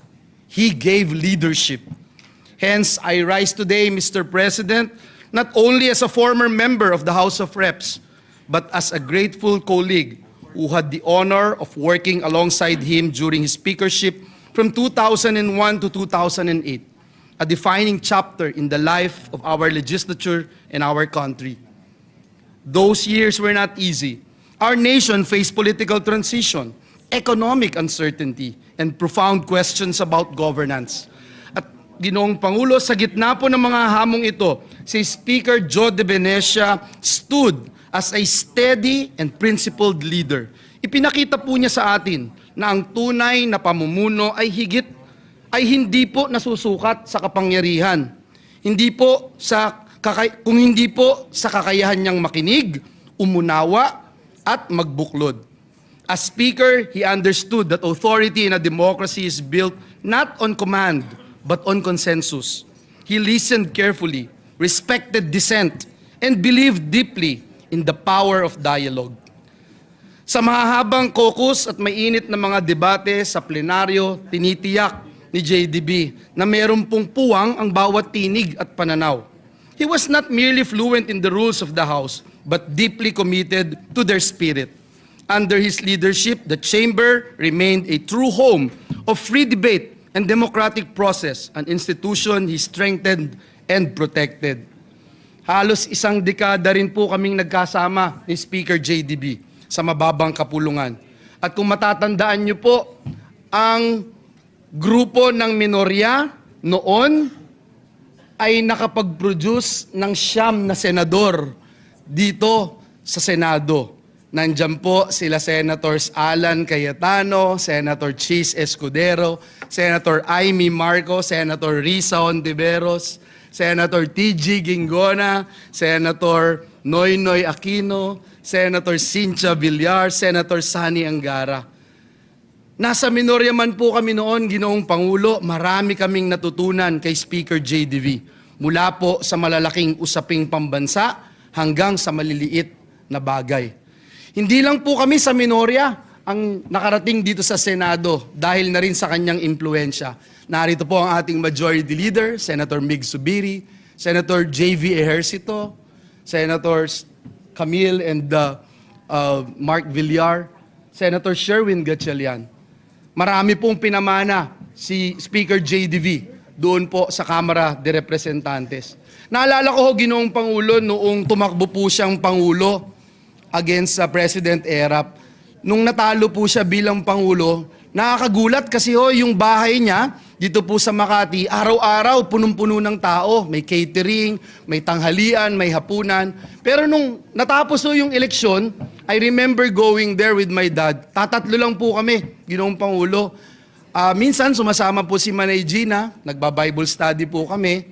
At sinabi po noon, at tandang-tanda ko ni dating Speaker Jody V, sabi niya, dahil po doon sa mga Bible studies, at sumasama po siya sa amin noon, nag-anniversary ang JIL sa Hong Kong, sa Taiwan, nakakasama ko siya, nakakatabi ko siya sa eroplano, marami po siyang kinukwento sa atin. At tandang-tanda ko po sinabi po niya, balang araw, at dahil dito sa mga ginagawa natin, na-realize ko na hindi pa tapos ang Diyos sa akin. At balang araw, makakabalik pa rin ako. At nangyari nga po, nakabalik po siya bilang Speaker of the House. Siya rin po, Ginoong Pangulo, ang may idea na dapat magkaroon ng party list representative sa House Committee on Rules. Kaya po, dumating yung pagkakataon noong 2002, ako ay kauna-unahang naging part ng Committee on Rules ng House of Representatives. Idea din po niya na dapat ang party list group ay magkaroon din ng representasyon sa Commission on Appointments. At nangyari din po sa biyaya at habag ng Diyos, tayo po ay naging kauna-unahan ding miyembro ng Commission on Appointments representing the party list group. At simula po nun hanggang ngayon, lagi na pong may party list representative doon po sa Commission on Appointments. Beyond the gavel and the title, Speaker De Venecia, Mr. President, was a mentor. Hinikayat po niya ang mga nakababatang mambabatas noon. Lagi po niyang sinasabi ang importance ng pag-aaral, importante na makapagsalita ka mula sa iyong prinsipyo at laging tandaan na ang panunungkulan ay isang sagradong tiwala ng sambayanan. Marami po sa amin ang hinubog hindi lamang bilang mambabatas, kundi bilang tunay na lingkod bayan dahil sa kanyang halimbawa. Today, Mr. President, with heavy hearts, we join this august chamber united in remembrance and gratitude. We honor a life devoted to service, to country, to institution, and to democratic ideals. Ang kanya pong pamana ay mananatili sa mga batas na kanyang itinaguyod, sa kamara na kanyang pinatatag, at sa mga leader na kanyang hinubog. Thank you, Manong Joe, Tito Joe, Speaker Joe, for your leadership, for your wisdom, and for your lifelong devotion to the Republic. Hindi po kayo malilimutan ng sambayanang Pilipino. Maraming salamat, Ginoong Pangulo. Majority Leader. Very nice manifestation, Mr. President. Mr. President, I move also to recognize a distinguished colleague, Senator Jinggoy Estrada, to give his sponsorship of the measure. Senator Jingo Estrada is recognized. Thank you. Thank you, Mr. President. Mr. President, my dear colleagues, I rise today to co-sponsor proposed Senate Resolution number 297, honoring the life and legacy of former House Speaker Jose De Venecia Jr. and expressing deepest sympathies of this august chamber on the passing of a towering figure in Philippine politics, the husband of Pangasinan 4th District Congresswoman Manay Gina De Venecia. JDV shaped the face of politics and internal security. In the years of his illustrious career, he believed in the power of dialogue, having played a pivotal role in securing a successful peace agreement with the former secessionist Moro National Liberation Front and in negotiating both a ceasefire and a peace accord with the Armed Forces Movement Young Officers Union. As one of the longest-serving speakers of the House of Representatives, he dedicated his life in serving our nation for peace, prosperity, and respect, even to his political rivals. He faced formidable opponents, including my father, former President Joseph Estrada, during the 1998 presidential elections. Yet, what truly reflects statesmanship is that despite political differences, we regard one another as true family friends. And that bond remains to this day. In fact, last year, both Speaker Joe and Manay Gina de Venecia visited my father at our residence in Green Hills, San Juan, and I was observing both of them talk in our dining table. Nakakalungkot dahil sabi ni Speaker de Venecia sa tatay ko, ikaw ba nakalabang ko noong 1998? Sabi ng tatay ko, di ba, tinalo ba kita o ikaw ang nanalo? Medyo nakakalungkot yung pagkikita ng dalawa, pag-uusap ng dalawa dahil both are already in their advanced age. Hindi katulad noong 1998 when they were really very bitter rivals. But after that incident, of course, after the election day, they became best of friends. Anyway, his friendship with the Estrada family continues to remind us that politics is indeed temporary. Beyond politics, he was a devoted husband, father, and grandfather. Tito Joe, thank you for your leadership, dedication, and your belief in the Filipino people. Muli, ang aming taus-pusong pakikiramay sa mga naulila ni Congressman Joe de Venecia. Maraming salamat po, Ginoong Pangulo. Majority Leader. Maraming salamat, Mr. President. Next to also sponsor the measure is no other than Senator Mark Villar, Mr. President. Senator Mark Villar is recognized. Mr. President, my dear colleagues and guests of the Senate, good afternoon to all of you. Today I rise with profound respect and deep gratitude as this chamber adopts Senate Resolution number 297, honoring the life and legacy of former House Speaker Jose de Venecia Jr., a statesman, a leader, and an inspiration for generations of public servants, including myself and many of those who sit in this chamber today. But for me, of course, I call him Tito Joe. As much as one's demise is an inevitable part of life that is filled with sadness, grief, and pain, it is also an opportunity for us to honor, commemorate, and celebrate one's life. Former Speaker Jose de Venecia is a prominent figurehead of Philippine politics, recognized as the longest-serving House Speaker, leading the lower chamber across different political landscapes and for almost 2 decades. He is a resolute leader whose steady hand harmonized varying and opposing voices towards genuine reform, peace, and unity. Mr. President, my father had the honor of working with JDV when they were both in Congress in 1992.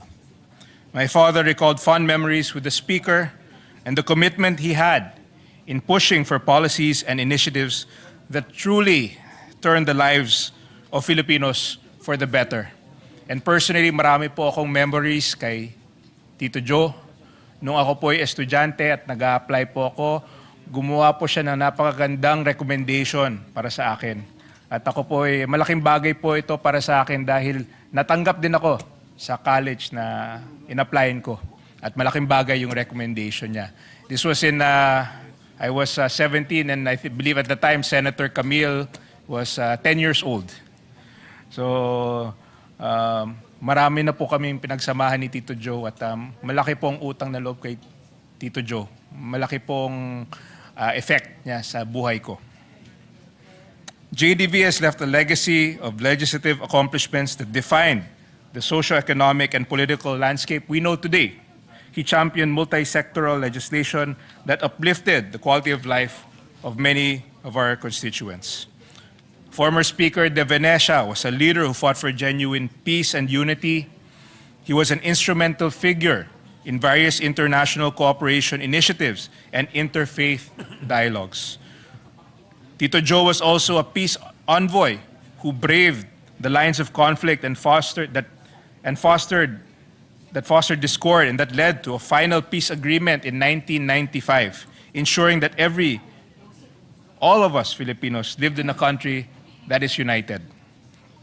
To the family of Speaker de Venecia, especially to his wife, Representative Gina de Venecia, Tita Gina, and the bereaved family, we extend our deepest sympathies. The Senate shares your sorrow in remembering a life well lived and a public service well delivered by the late Speaker. I also wish to pay respects to the people of Pangasinan, his beloved constituents, whose lives he championed with grit, determination, and integrity. I also wish that, Mr. President, as we adopt this resolution today, let us move forward in unison, carrying the legacy of people-centered service, just as Tito Joe had. May his memory be held as a paragon of service to each and every Filipino that we serve. Maraming salamat po, at muli nakikiramay po ako sa naiwang pamilya at mga kaibigan ni Speaker Joe De Venecia, Tito Joe. Thank you very much, Mr. President. Thank you you. very much. Majority Leader. Thank you very much, Mr. President. Next to also sponsor the measure, Senator Erwin Tulfo, Mr. President. Senator Erwin Tulfo is recognized. Mr. President, dear colleagues, yesterday, the nation lost a pillar of Philippine politics, statesman, a parliamentarian, and a builder of institutions, former Speaker Jose Joe De Venecia. A son of Pangasinan, Speaker De Venecia served the House of Representatives and was elected Speaker 5 times.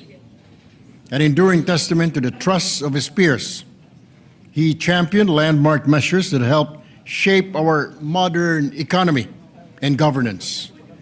The Build, Operate, Transfer, or BOT law that laid the groundwork for public-private partnerships, laws on the conversion of military bases, and key reforms that strengthen our financial and institutional framework, such as the creation of the Central Bank of the Philippines. Beyond our shores, he carried the Philippines' voice for peace and dialogue. He founded the centrist Asia-Pacific Democrats International and the Asian Peace and Reconciliation Council. He was a peace envoy during the Ramos administration and a special envoy for intercultural dialogue under former President Duterte's term. Many may not know it that Speaker Joe began as a journalist. He studied journalism at the Ateneo de Manila University and served as an editor of the Gaidon. He later worked as Manila Bureau Chief and Philippine correspondent for the Pan-Asia Newspaper Alliance and wrote on Asian affairs even before martial law.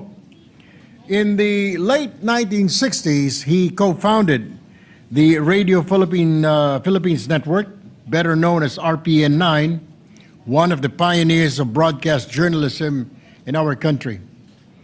As a journalist myself who later entered public service, I see Speaker De Venecia a familiar journey. The passage from telling the nation's stories to helping shape its direction, he understood the power of information, dialogue, and truth in building democracy. Behind the public record was a quiet life of service. He extended help to orphanages and homes for the elderly and was a steady source of support during calamities. His generosity reached not only Dagupan in Manila, but communities across the Visayas and Mindanao region. Today, Mr. President, we honor a life spent in service, of laws passed, bridges built between peoples, and help given without cameras. On behalf of the Senate, I extend our deepest sympathies to his family and loved ones. May his legacy remind us that public office is, above all, duty to build, to reconcile, and to serve. Thank you, Mr. President. Majority Leader. Senator Bongo would like to also be recognized. Senator Christopher Bongo is recognized.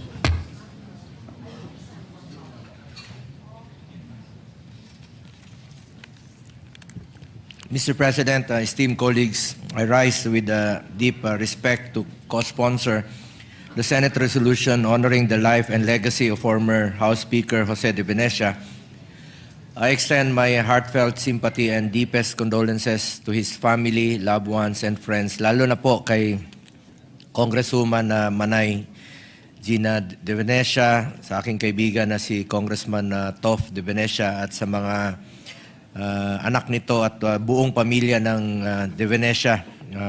Kaibigan ko po yung mga pamangkin niya way back high school.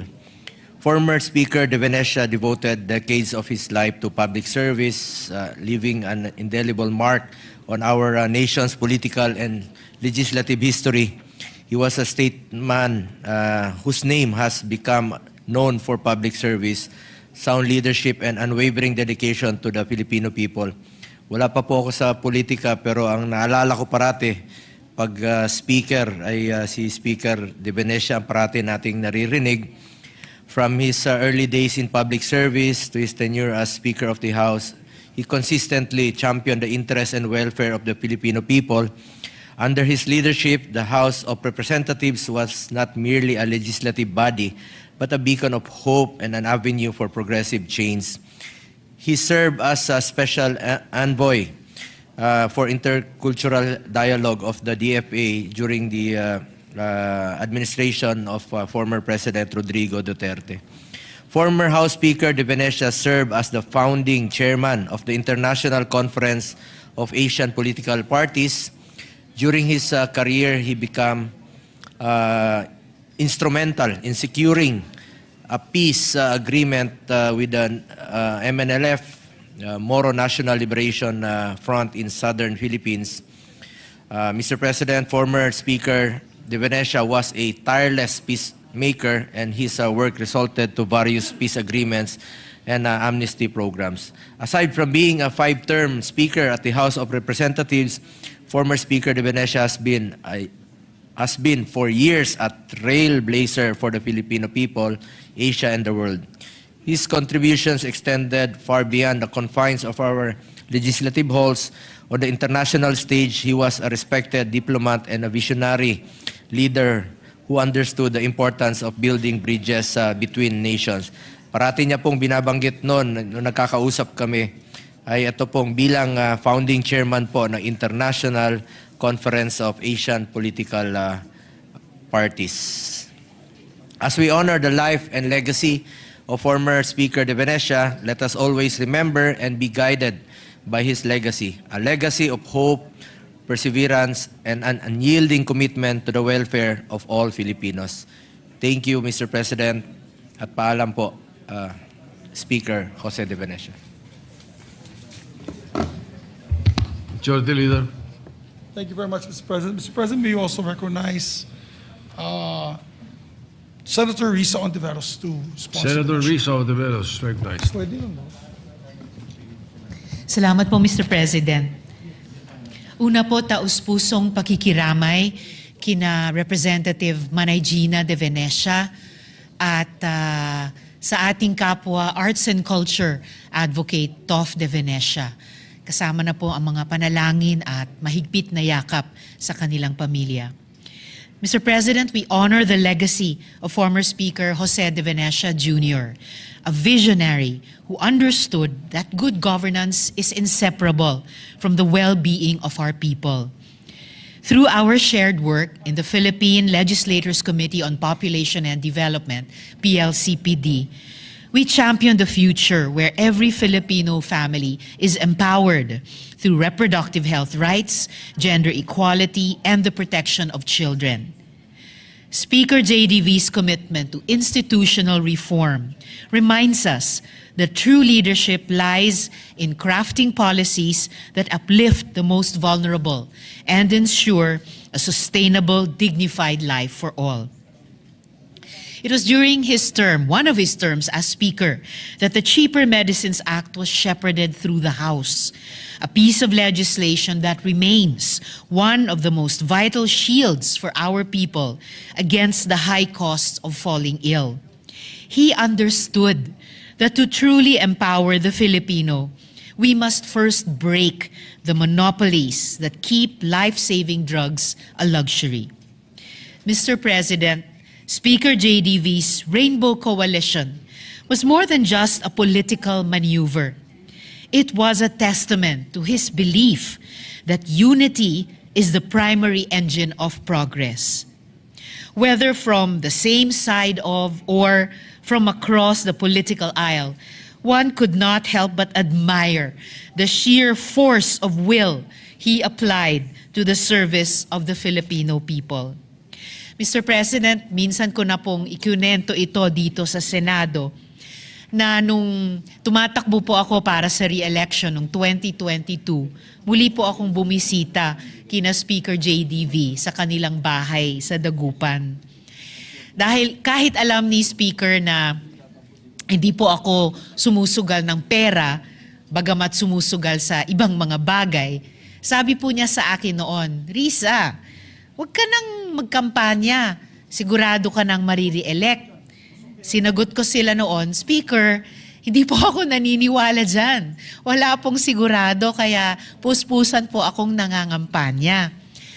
Ang sagot naman po niya sa akin noon ay, o sige, ganito na lang. Pag ikaw natalo, babayaran kita ng 10,000 pesos. Pero kapag ikaw ay nare-elect, ikaw magbabayad sa akin ng 10,000 pesos. Pagkatapos ko pong ma-re-elect, paulit-ulit kong sinusubukang bayaran yung utang ko sa kanya. Sabi niya, iya, wag na. Ngayon, wala na po akong pagkakataong bayaran yung aking utang sa kanya. Pero sa mga natitira ko pang taon at dekada ng buhay, babayaran ko po ang utang na loob ko kay Speaker JDV in ways that are worth much more than mere money. Today, Mr. President, through our Senate resolution, we bid farewell to a statesman who taught us that in the grand waltz of democracy, we must always keep dancing and moving forward together. Salamat po, Mr. President. Thank you, Senator De Veros. Majority Leader. Thank you very much, Mr. President. Mr. President, we'd like to also put on record that we'd like to, these following distinguished colleagues of ours, Senator Padilla, Senator Camille Villar, Senator Pia Cayetano, and Senator Kiko Pangilinan would like to insert to the record their co-sponsorship speeches of the measure, Mr. President, for the record. Therefore, we so inserted all the enumerated members of the Senate. Mr. President, before we act on the matter, I'd like to also move that all members be made co-author and co-sponsor of this measure, Mr. President. The motion is approved. All members are made co-authors. Mr. President, just my final say on the matter. You know, a lot of us gave our private personal insights. Senator Risa has hers. I have had several. But I would like to just say for the record, while working with this distinguished statesman, and that's why probably he was a statesman, he had no mean bone in his body. As a matter of fact, pag may sumisigaw na sa plenaryo, naalala ko yun, iniinsulto na siya, pagbaba niya sa plenaryo, yayakapin niya. Hindi niya, how do you say, di papansinin or isasnabin niya. Diretso siya dun sa taong yan, yayakapin niya at itatanong, ano bang may tutulo, ano bang problema, how can I fix the problem? Ganun siya. And I think to a certain extent, he was one of the last few statesmen that we had left. Of course, we had Senator Juan Ponce Enrile, who passed away recently. We've had Senator Ed Angara, the likes of Senator Ed Angara, Senator Joko Arroyo, and now we have lost Senator Joe De Venecia to the annals of history with his death, Mr. President. But on a personal note, working with him was a pleasure because if there was a problem that we took to him to solve, he would call all of us party leaders and discuss it. And when some of the party leaders would say, gibain natin, pahirapan natin, wag natin bigyan ng pansin o yung mga batas o yung mga bills niya, wag natin ipapasa. He would always object and say, wag naman. He'd always say that, wag naman.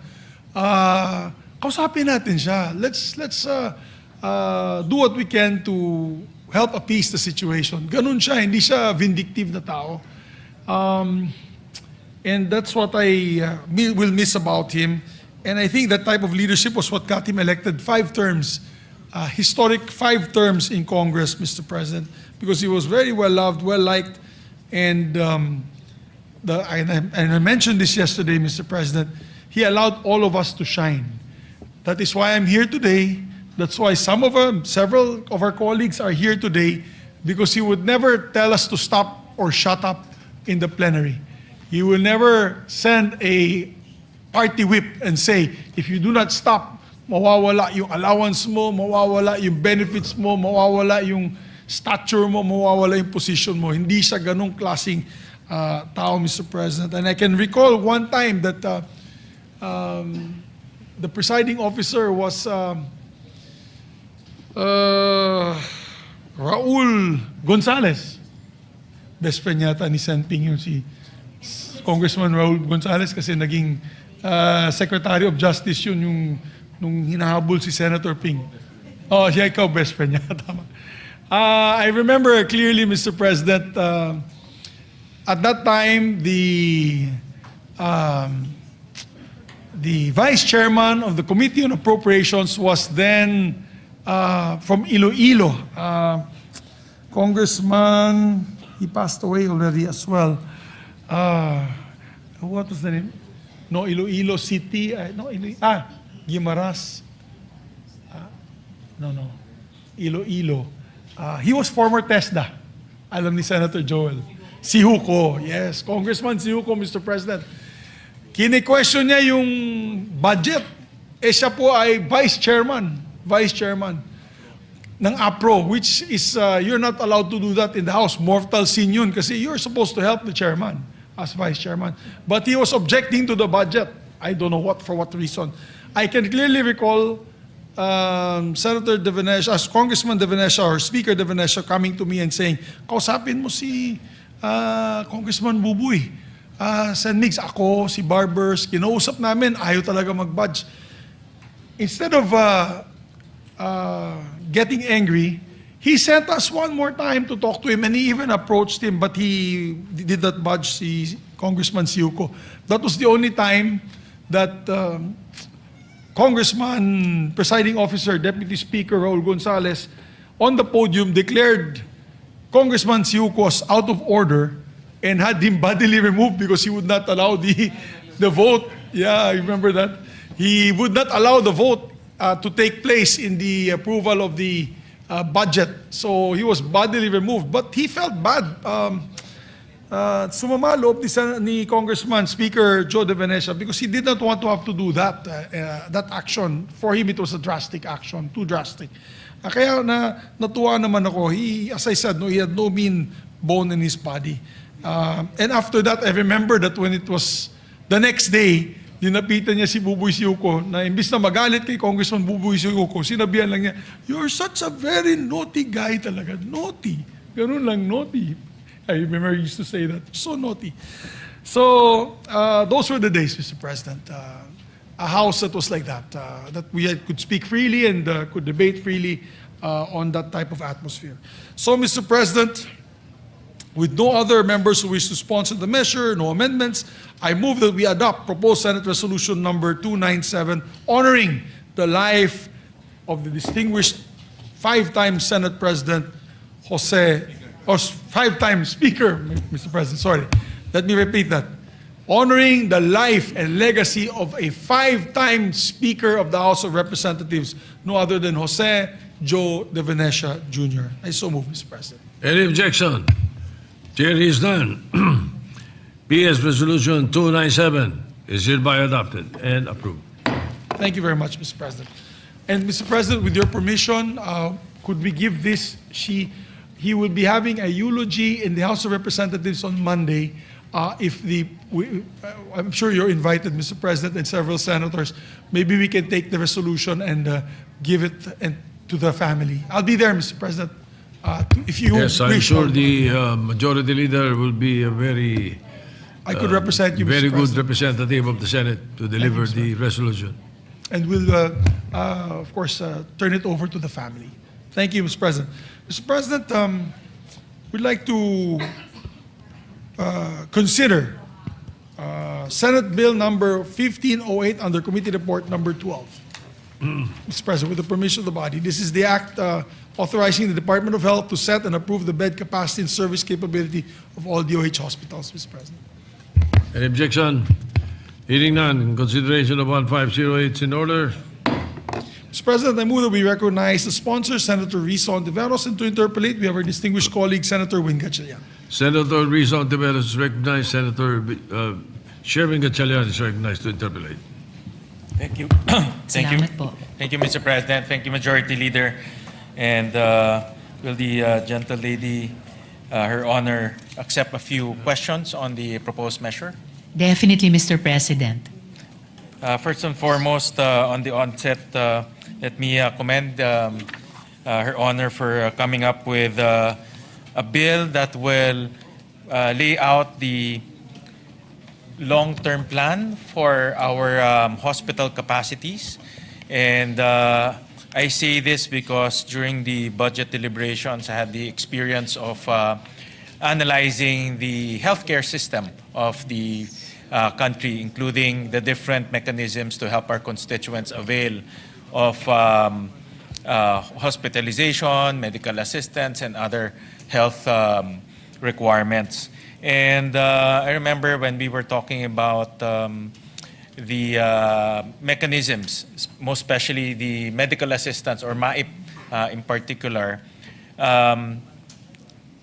when we were analyzing MAIP and also looking at the logic why we still need MAIP, one of the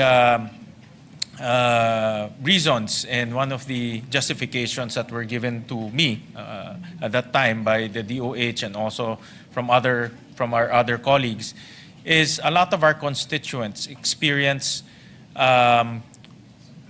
overcrowding in public hospitals. They experience problems in securing beds, securing services. May mga nagsabi sa akin, this is also first-hand information, that in some of our hospitals, when you need surgery, this is public hospitals, sometimes it takes months, 3 months to get an appointment from doctors or even get a bed space because of the problem of overcrowding in DOH hospitals. And because of that overcrowding, it also spills over the local government hospitals. So pati yung mga local government hospitals natin also experience overcrowding. And because of this problem in overcrowding, a lot of our constituents are forced to take up the pay ward in the public hospitals. And some of them, kung kailangan na talagang magpa-opera or kailangan na magpakita ng specialista, they would transfer to private hospitals. And because of that transfer to private hospitals, many of our constituents would go to politicians, to go to people who have access to the guarantee letters, because the guarantee letters become the parang pangpuno o pangbayad doon sa private hospitals and also to pay wards. And when we were looking at this problem, one of the issues that we need to focus on is the capacity issues. Because if we have the capacity in our government hospitals, then our constituents will not be forced to go to pay wards or to private hospitals, and therefore we will have less requirement for medical assistance or the MAIP. So that's why my view on the healthcare system, we have to look at it from a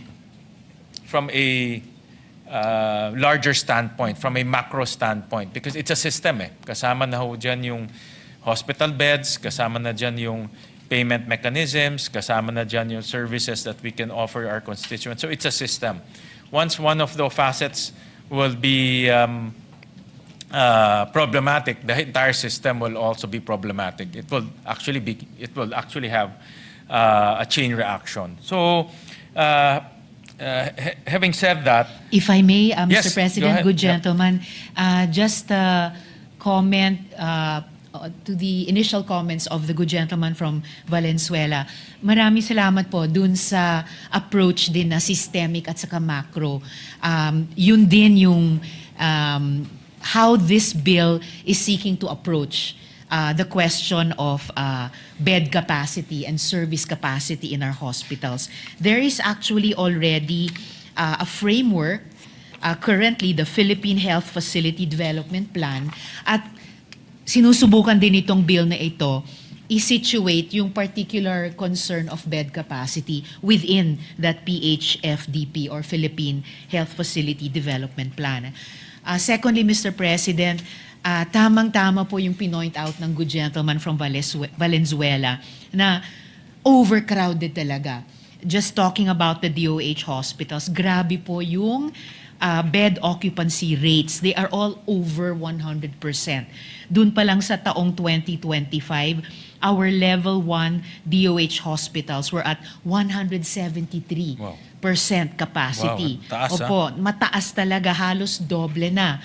Level 2 DOH hospitals, 100.58% capacity. So over din. And level 3 hospitals din ng DOH, 106% capacity. So lahat nung tatlong levels na yon ng health facilities over.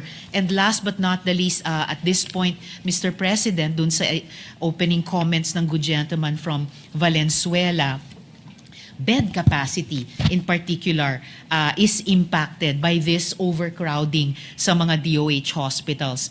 Dahil sa ngayon, ang total bed capacity ng DOH hospitals sa Pilipinas ay at 31,642. That is already what we actually need at this point in time, which for 2026 current year, DOH hospital beds planned supply is 35,331. So, dun pa lang sa current year, we are behind by about 4,000 beds, Mr. President.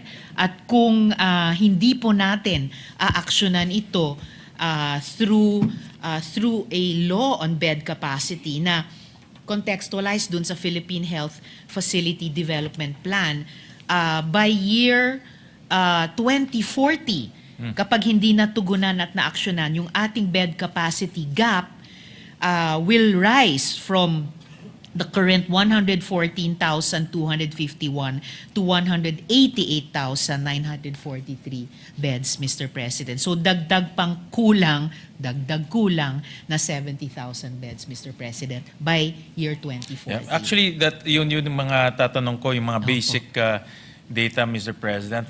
For now, parang nakikita ko ito, the same story to with classrooms, Mr. President. Actually po, Mr. Over the years, President. because hindi nakakapaggawa ang DPWH, kasi DepEd in budget, but DPWH yung nagko-construct, nagpatong-patong na yung kulang natin. And currently, we are backlogged with classrooms, about 140,000 classrooms. So, and that will translate to almost 200 billion in terms of, 400 billion in terms of addressing the backlog. So backlog pa lang, 400 billion na yung kailangan natin. Parang nakikita ko the same story with hospitals. No? So kumbaga, Mr. President, double whammy. Dun pa lang sa two basic social protection and development indicators ng ating sambayanan. And as for education, in the hundreds of billions, we also have the numbers po ng kakailanganin natin to start to close the gap just in terms of hospital beds. Actually, Mr. that's my President. first question, Her Okay. Honor, is ano ba ang backlog natin ngayon in terms of hospital beds as we speak? As we speak, Mr. President, ang current backlog is 17,000 po ang unmet as of 2026. As of June 2025, Mr. President, a little more than half a year ago. And then you mentioned 17,000 ang backlog natin. Backlog, opo. And then for 2026, ilan po ang ipapatayo para ma-address po itong backlog? In 2026, in terms of hospital beds? Ito po yung targets natin, 2026, 35,331 target beds, which would be an increase from the 5,015 capacity or target beds? Okay, increase for 2026. At yung target beds na yon, increase of 5,015 would cost us, eto na po Mr. President, ang price tag, 32.1 billion pesos, Mr. President. So, if my notes are correct, ang backlog natin as of 2025 is 17,000. Opo. And then we will be constructing 35,000 for 2026. Tama po ba? So, in That's that right, word, Mr. in other words, cover na natin yung 17,000 if ever ma-construct natin this 2026? We would still have a backlog, Mr. President, of about 12,000 kasi ang mai-increase lang as of this year would be 5,015 beds, Okay. Mr. President. Oh, great. So meron pa tayong backlog na 12,000 Opo, Mr. President. ang kukulangin. Yes. And that backlog of 12,000, how much do we need to fulfill that backlog? How much would we need? More or less lang, more or less. Yung pong sinabing figure din po kanina, ito po, for 2026 to 2028, Congress would need to appropriate a total of 102.81 billion pesos to meet target bed increase, Mr. President. Okay. So kailangan ho natin 102 billion. Opo, Ang over laki the rin. next 2 years. Yeah, over the next year, just to catch up. This is only to catch up, Yes, no? just to catch up, Mr. President. And then we're not even talking about yung, of course, our population is growing. Obviously, the need for hospital beds is also growing. So hindi pa natin pinag-uusapan yung growth. This is only to catch up with our backlog. Based on current population, Mr. President. Mr. President, for honor, how will this bill address the backlog? I understand that it will be now there's the health facility development plan, which is parang roadmap to, no, on how Mr. to President. address the backlog and necessity. But how do we paano po yung process of addressing the backlog under this proposed measure? Ang magiging process po niya, Mr. President, is that Senate Bill 1508 seeks to authorize the DOH to set, adjust, and approve the bed capacities and corresponding service capability of all DOH hospitals administratively without requiring separate legislation. So this effectively would remove legislative bottlenecks that currently delay the expansion and upgrades, thereby improving the health system's efficiency and responsiveness, Mr. President. So in other words, Mr. President, if I understand it correctly, the DOH will now be authorized to look at the capacity issues. Is that correct? And then That's correct, Mr. President. and then propose under a plan Yes. a roadmap on how to finance all of these capacity requirements. Yes, Mr. President. The bill would authorize DOH to approve and adjust bed capacities and corresponding service capabilities of DOH hospitals through administrative issuances.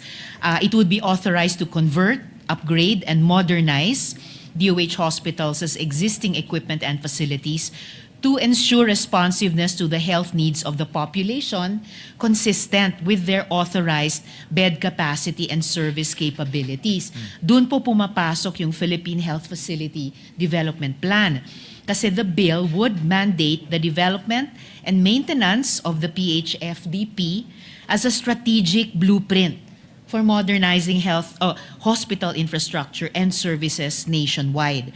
The PHFDP enables access to capital outlay investment and ensure alignment of hospital expansions with national health facility planning and investment priorities. So ito naman po kumokonekta sa funding na binanggit ng good gentleman from Valenzuela dahil the bill would ensure funding integration still through the General Appropriations Act. The bill would direct adjustments in bed capacity and service capability to be incorporated into the DOH budget planning and inclusion in the GAA. So it would align funding needs with hospital modernization and capacity goals under the PHFDP. Kumbaga, yung isang pwedeng pagtingin natin, Mr. President po, ay the bill would twin yung PHFDP at yung GAA process po natin taon-taon, Mr. President. Mr. President, I understand that at the local level, all DOH hospitals have a management committee. Sa Valenzuela, when I visit the local DOH hospitals, I understand the way they are managed, meron silang executive committee or management committee, and then it's run by a chief of hospital. And I understand that they also have a planning division at the local level. And that's where they usually plan their requirements in terms of hospitals and capacity. Unfortunately, hindi nata-translate yun to budget. A lot of them are just pure plans, no? Because nangyayari when they request DOH for expansion or for purchase of equipment or additional services to be offered, most often than not, yung budget limited eh. So because limited yung budget, hindi nabibigyan lahat, no? In other words. So itong proposed measure natin that will empower DOH to plan, how will this work hand in hand with the local hospital planning activities? No? And how will this measure after the planning activities will work hand in hand with the budgeting activities of the DOH? Typically, the funding requirements come from the health enhancement Facilities enhancement program. Facilities enhancement program fund, no? HFEP, no? So how will it work hand in hand with HFEP? Mr. President, unfortunately sa ngayon, hindi po kino-contemplate ng bill na mag-apply pati sa mga LGU hospitals or private hospitals for that matter. So sa ngayon, mag-apply lang po siya sa DOH hospitals. Samantalang yung mga private hospitals at LGU managed hospitals, mananatili po silang governed by existing laws and licensing rules. Right. Mr. President. For yung mga, that's actually another question that, because we're looking at a system, how can this bill also look at the hospital capacities of a locality to include LGU hospitals and to include private hospitals, but most especially LGU hospitals, because nakita ko dito they will in the bill, no, they will analyze the situation at the local level, titignan nila yung mga requirement doon, they will also look at what is the appropriate capacity of the DOH hospital in that locality. Pero sa tingin ko, kailangan din tingnan nila yung buong system ng locality, no? To take into consideration, let's say, the capacity of the LGU hospital. No? Is that a possibility that in this bill to look at the system requirement of a locality? Ako, ang inaano ko lang yung sa Valenzuela, because like in our city, we're yung local hospital tsaka yung DOH hospital namin, sinisynergize para they're not competing, rather they're complementing. For example, in the LGU, we handle the primary care or yung level 1. Tapos yung DOH hospital namin handles level 2 and level 3. So we don't, in a way, we complement each other, no? So they don't invest as much in primary care. Kami naman, we invest in primary care. So is that type of arrangement can be, is that an idea that can be incorporated in this bill, that type of arrangement, so that we can look at local system-wide situations? Mukhang, Mr. President, may mga leksyon na matututunan po tayo in terms of the overall implementation of universal healthcare mula sa lungsod ng Valenzuela. It's not yet, as I mentioned earlier, contemplated in this bill, pero tignan natin kung pwede natin i-consider either maging bahagi nitong bill na ito or a companion measure. Dahil buong policy framework naman ang tinatayo natin bukod sa oversight on the implementation of the universal healthcare law. In relation to that po, Mr. President, I think the important point na binibring up ng good gentleman from Valenzuela ay pwede rin po nating i-take up dun sa Congressional Oversight Committee on the UHC law. Particularly yung hina-highlight nila na dapat complementation between DOH health facilities and LGU plus private health facilities sa kabuuang service delivery network, pati ng bawat lungsod. Sa ngayon po kasi, under the Universal Healthcare Law, there's some kind of integration, at least up to the provincial level. Kaya may eyes on the ground ang DOH, for example, na of our 82 provinces, Mr. President, 36 ay walang DOH hospitals. So, and sigurado kung walang DOH hospital sa 36 provinces, kailangan pa tayong deeper dive. So, ilan ang kulang na bed capacity doon? And then we could also look, are there LGU hospitals in those provinces? May complementarity ba with other health facilities in the absence of a DOH provincial hospital? Or lalo na, kung in those 36 provinces na walang DOH hospitals, kung kulang din yung mga LGU hospitals. So, there are different approaches through which we can look at ano yung gaps sa overall service delivery network for health sa Pilipinas. And I'm willing to explore that, Mr. President, in terms of yung LGU hospitals. Nakita ko lang dito sa Section 4, authority to approve. And then in page 2, line 1, it says here, taking into consideration the hospital's development plan, catchment population. So when you say catchment population, you're talking about yung local scenario or your local demographics. And then meron din dito healthcare provider network. So I was, ang chain of thought ko dito, all of these are related to the available capacities at the local level. No? And when I say available capacity, that includes local government hospitals and also private hospitals. But more so local government because gobyerno rin sila. A lot of our local governments are also practicing zero balance billing. Ngayon, padami na ng padami.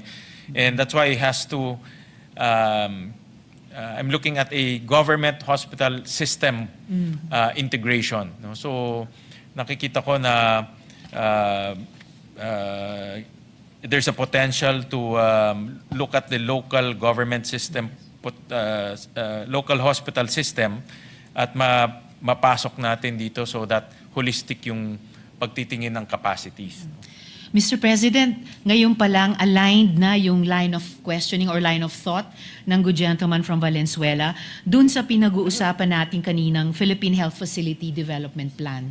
Dahil dun po sa plano nila na National Development Plan for all types of health facilities to achieve UHC. Kaya pwede nga nating tignan yon dun sa Congressional Oversight Committee. Diyan sa PHFDP, under public sector, meron talaga siyang category of LGU-owned, including primary care facilities at saka LGU hospitals. Na dun sa kabuang PHFDP, pasok siya sa Provincial Health Facility Development Plan at Local Investment Plan for Health, Mr. President. Okay. So ano talaga, under this PHFDP, the local government capacities will also be taken into consideration. Yes, Mr. President. But of course, in terms of investment and funding, iba naman, I would assume iba yung approach because local government hospitals will have local governments funding the capacities, and obviously national funding will go to the DOH hospitals. No? Yeah, but in terms of system, Yes. napag-aaralan yung system. Yeah. Opo, Mr. President. Ang kagandahan siguro ng pagkakaroon ng executive ng plano tulad ng PHFDP, tapos tayo naman dito sa legislature na tinatayo natin progressively yung health enhancing na policy framework, ay dahil UHC system ay isa sa mga pillars nun, yung health financing, health insurance, we can really examine how habang nag-evolve yung implementation natin ng universal healthcare, kung paano din efficiently at effectively na mobilize yung iba't ibang resources at paano pwedeng mag-complement itong mga resources na ito sa isa't isa to achieve yung health goals natin. So is it Mr. correct to President. say, Her Honor, that with this bill under Section 5, yung Philippine Health Facilities Development Plan, we will now have a concrete roadmap, including budgetary requirements, take into consideration the system requirements. Magkakaroon tayo ng roadmap in terms of funding. Yes, Mr. President, kasama na po yun. Yeah. And then, meron na bang preliminary assessment ang DOH in terms of with our present allocation in HFEP? Kasi ang HFEP natin ngayon is about 22 billion. About 22 billion. How long will it take in order to at least fulfill the backlog? Meron ba silang, have they ran simulations to that effect? Hindi lang, 2040. Wala pa. Okay. Wala pa. Honestly, Mr. President, wala pa po. Wala pa. Hanggang marating natin yung zero backlog. Meron lang pong ilang mga targets na sineset mula ngayong taon hanggang 2028. Ibig sabihin, target beds accounting for increases of so many beds per year at yung magiging cost niya. Pero wala pa yung dun sa yung finish line na gano'n na talagang ma-close absolutely yung gap, Mr. President. Meron lang ako share sa, let me show this, itong table 2. Tinignan namin yung mga capacities. And I support this measure because nakita ko yung, like you mentioned earlier, Her Honor, yung mga capacities natin. Itong occupancy rates per region. Can we show that? Ayun. Yeah, itong for 2024, like you said, balik. Marami sa ating mga regions surpassing 100% capacity na, no? And this is a worrisome situation because even though zero balance billing tayo, even though we can use PhilHealth in our government hospitals, but if our constituents will go to a hospital and they experience ganito, 100%, 100%, ibig sabihin punong-puno. In iba, more than 100%, meaning nasa hallway na yung mga hospital beds or iba, nasa labas pa. So, hindi magiging maayos yung healthcare system natin and the experience of our constituents. But we also looked at several hospitals, ito hospital specific na because this is average.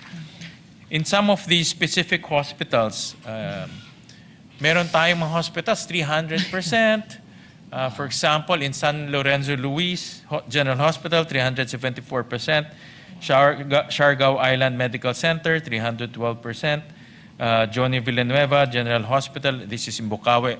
I believe si Senator Joel ang nag-push para mapatayo itong hospital, 242%, and so on. Itong Margo sa Tubig Regional Hospital, 205%. So ibig sabihin, talagang twice the capacity na in experience or thrice Opo, Mr. experience na ating constituents. And like I said, even though we have zero balance billing, we have PhilHealth, but if there are no beds, then there's no service. No? That's why I see the importance of this bill and the importance of putting a roadmap and a plan in order to finance the requirements of our hospitals. So with that, Mr. President, again, I commend the gentle lady from Iloilo, Her Honor for putting this innovative bill to the floor so that we can discuss this. And I look forward in enacting this bill so that it will be complementary to our discussions when we talk about the budget once again towards the end of the year. Importante may roadmap para hindi lang palakasan or hindi lang nagiging kung sino ang may access sa funding, kundi meron tayong roadmap and it's based on development plans, catchment population, healthcare provider networks, available of human resources. So meron siyang criteria on how to lay down the plan. So thank you very much. Thank you so much, Mr. President, and to the good gentleman from Valenzuela. Just to a few of the last points he made, dun sa pinakitang mga regions, they account for 43 hospitals with over 100% capacity. Opo. So kung wala po tayong Philippine Health Facility Development Plan, kung hindi natin i-contextualize yung ganitong bill sa PH FDP, we would need 43 bills para lang ibaba yung occupancy rate from over 100% to below 100% through increasing bed capacity by legislation. Idagdag pa po natin yung 36 hospitals sa mga probinsya na 36 provinces na walang DOH hospital. Kung kailangan nating punuin yung gap na yon through legislation, we would need to act on a total of 79 bills. And usually ang legislation po natin sa ganitong importanteng pangangailangan would take on the average from 21 months up to 3 years per hospital. So if instead i-maximize po natin yung PH FDP and then yung taong-taong pagpasa natin ng GAA to vet yung ipopropose administratively ng DOH. At nire-require din ng panukalang batas na to ang DOH to report annually to Congress. Then mas ma-facilitate po natin at mas mapapabilis in a rational way yung paghahabol natin dun sa gap sa bed capacity, Mr. President. So instead of the legislative route, it will be an administrative route. It would be an administrative route, Mr. President, on the operational matters. Pero ganun pa rin yung policy setting, tayo pa rin sa Kongreso, yung pagpondo or hindi and to what degree, dadaan pa rin taon-taon sa GAA. And then, kailangan pa rin nilang ang DOH kailangan pa rin mag-report back annually sa Kongreso. So may ganong complementation sa mandates at saka sa duties, Mr. President. All right. Thank you, Mr. President. Thank you, Senator Risa, for accepting a few of our clarification questions and also suggestions on the possibility of including LGUs in the planning process. No? At the proper time, let's do that, Mr. President, sa period of amendment. Yeah. Maraming salamat po. Maraming salamat po. Maraming salamat, Mr. President. George the Leader. Hindi ko pa nasulat eh. Thank you very much, Mr. President. Mr. President, to allow our colleagues to study it further, we move to suspend consideration of the measure. So, Mr. President. The consideration of the measure suspended. Hindi pa? Okay. Kasi wala. Next week na lang. Wala nang ibang tao dito. Tayo naman. Okay.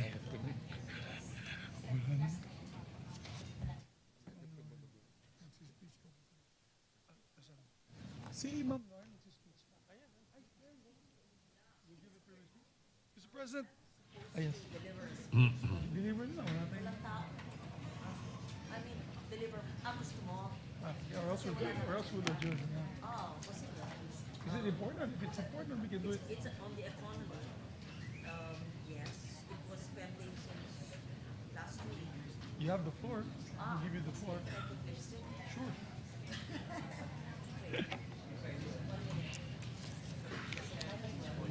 Mr. President, can I ask just for a minute suspension? Allow the Session suspended. sponsor to get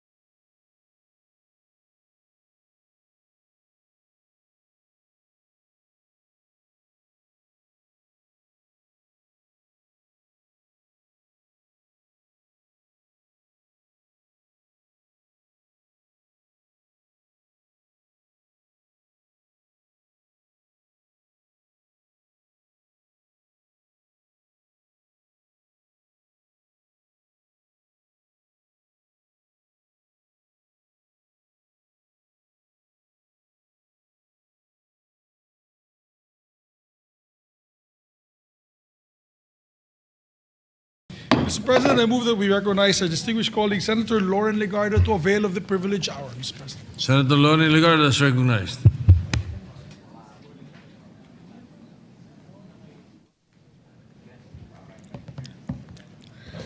Mr. President, I rise on a matter of personal and collective privilege. The Development Budget Coordination Committee, DBCC, recently released a sober recalibration of our economic outlook. The figures speak for themselves, and they speak loudly. Fourth quarter GDP growth has slowed to a mere 3%. Let that number sink in, 3%.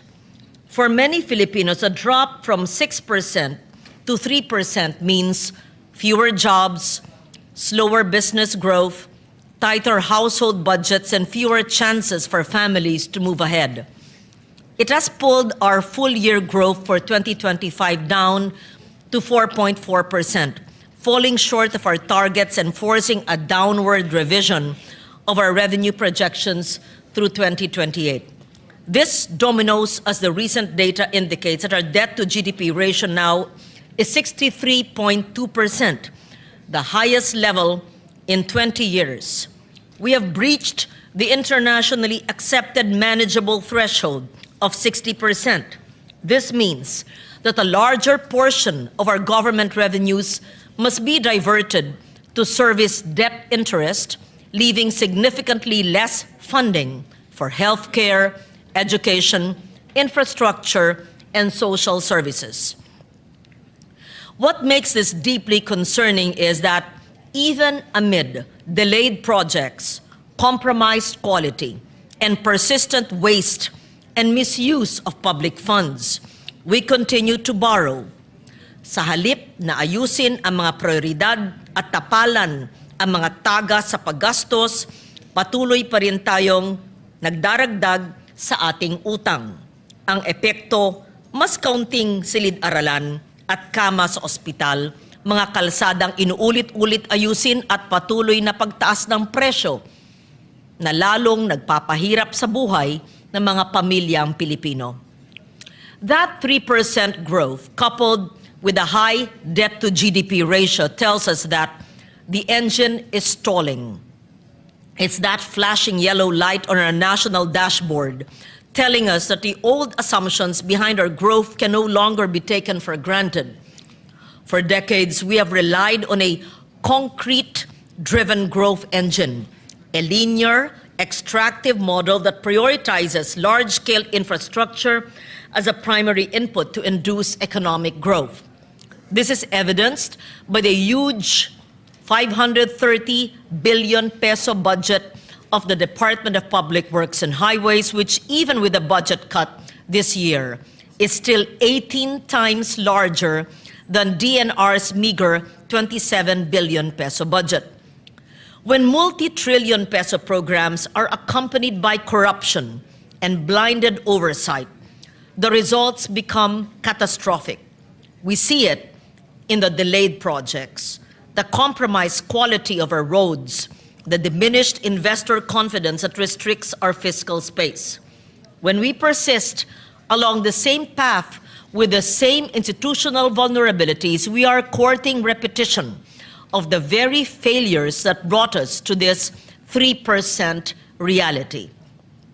Mr. President, the question before us is simple. Do we allow these mistakes to happen again? I believe the answer for this chamber and for the Filipino people must be a decisive no. We do not need to reinvent the wheel. While the traditional model falters, a sophisticated alternative has been waiting in the wings for decades. We do not need to be afraid to embrace it. Through our collective work in this House, we have built a legislative fortress, starting with laws that align sustainable development with economic growth, the Ecological Solid Waste Management, the Clean Air Act, the Clean Water Act, Climate Change Act, People's Survival Fund, many more. We often hear that environmental protection is a luxury for developing nations.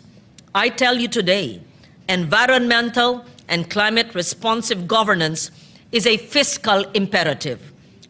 The full realization of the Ecological Solid Waste Management Act should have been able to save us a lot of losses due to unmanaged waste. According to the DNR, the Philippines loses an estimated 45 billion to 51 billion pesos because high-value recyclable plastics are discarded in landfills or leaked into the environment instead of being recycled. Consider flood control, long dominated by hard infrastructure. Under these existing laws, planning shall be integrated with ecosystem-based approaches that restore rivers, wetlands, and mangroves while reducing long-term maintenance costs and exposure to corruption-prone procurement. This helps create a regenerative economy where resources are renewed instead of depleted. Even fiscal planning stands to benefit. Most recently, we enacted the Philippine Ecosystem and Natural Capital Accounting System, PENCAS. This recognizes the economic value of our forests, our reefs, water. It ensures we no longer undervalue the ecosystems that bring and protect our lives, most especially our farmers and fisherfolk, who are working closest with nature. Partnered with climate adaptation measures, not only economic assets, but also the lives of people are further protected. By integrating climate adaptation and disaster risk reduction into the core of our national economic policy, we move beyond treating environmental action as optional and instead recognize it as central to sound governance and long-term stability. By transitioning from a reactive post-disaster recovery model to a proactive resilience framework, the government can effectively protect the country's gross domestic product from the cyclical erosion caused by natural calamities. And this is the very reason why we champion the People's Survival Fund, the nation's climate adaptation fund that supports the most vulnerable segments of our nation and drives them towards resilience. But resilience and sustainability are not built on infrastructure and ecosystems alone. They are equally built on people. The same logic that tells us to climate-proof our bridges and coastlines must also compel us to climate-proof our classrooms, communities, and livelihoods. When disasters strike or global markets shift, it is the quality of our human capital that determines whether families can recover and move forward. When our people and enterprises are better protected from these shocks, our country's risk profile improves and investors take notice. Capital is increasingly selective, flowing towards economies that demonstrate coherence between policy, governance, and sustainability. Investors look for signals that growth strategies are aligned with global transitions, not locked into legacy systems that magnify risk. The Philippines is positioned to meet this demand if we continue investing in our human capital. The recent wake-up call from EDCOM 2 report emphasizes that economic planning and education reform must move in tandem. Unless we invest in human growth, our progress will remain uneven and fragile. Education is intrinsically linked to labor and the development of a strong, competitive workforce. This is why we have been instrumental in passing the Universal Access to Quality Tertiary Education and the UNIFAS Act to ensure that the public stays in public service by making college accessible to all. And to bridge the immediate learning gaps, we passed ARAL Program Act, specifically designed to arrest this learning poverty before it hardens into a lifelong advantage or disadvantage. We are creating a system where a skilled worker can upskill and reskill, ensuring that no Filipino is left behind by the breakneck speed of global change. This investment in human capital is the prerequisite for the Philippine Innovation Act and the Philippine Creative Industries Development Act. These laws represent a strategic shift in our economic policy, moving the Philippines away from a reliance on traditional, low productivity sectors towards a high-value, knowledge-based economy. By institutionalizing support for so-called intangible assets such as ideas, talent, and technology, we create a framework where growth is driven by productivity and ingenuity, not just by consumption and labor. Circling back to green and sustainable transition, it is not merely an environmental elective. It is a robust engine for employment. The International Labor Organization estimates that achieving the goals of the Paris Agreement could create a net gain of 18 to 24 million jobs by year 2030. The Philippine Green Jobs Act serves as our landmark legislation to capture this growth. I don't see it being implemented though. By offering fiscal incentives and tax deductions to enterprises that generate green jobs or employment that restores and preserves our environment, we strategically future-proof the Filipino workforce. Through green startups empowered by the Magna Carta for Micro, Small, and Medium Enterprises, the Barangay Livelihood and Skills Training Act, we position innovation as a practical tool for reform. We move ideas from research to deployment, generating jobs that are not just work, but are actual contributions to our national resilience. That 3% growth figure should not be read solely as a retreat from ambition. It must be understood as a trigger to recalibrate. We must choose. Do we double down on old school expansion that scars our environment and leaves our growth anemic?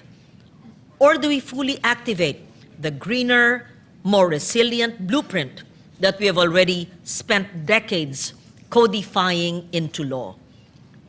We already know the direction that we must take, Mr. President.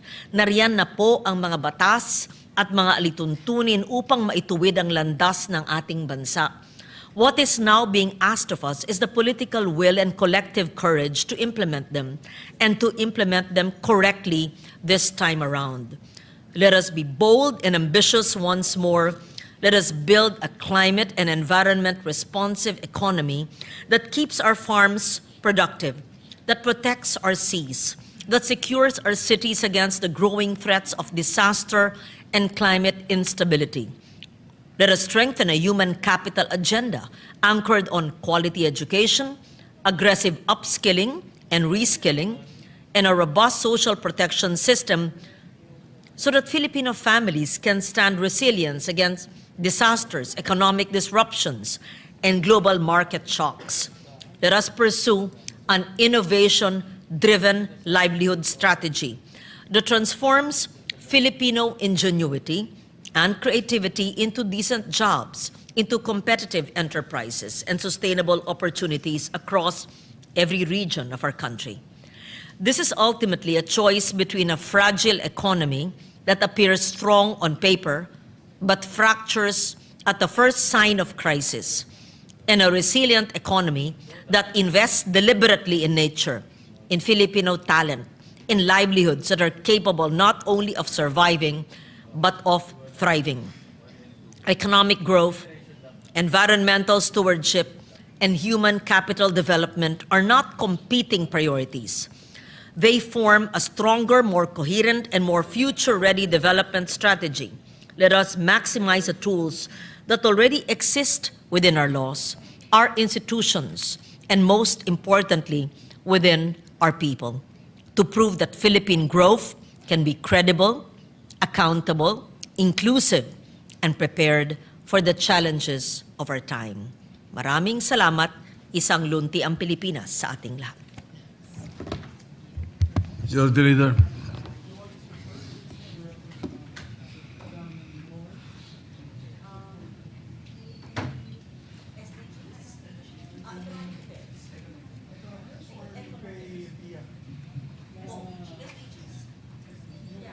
Sustainable.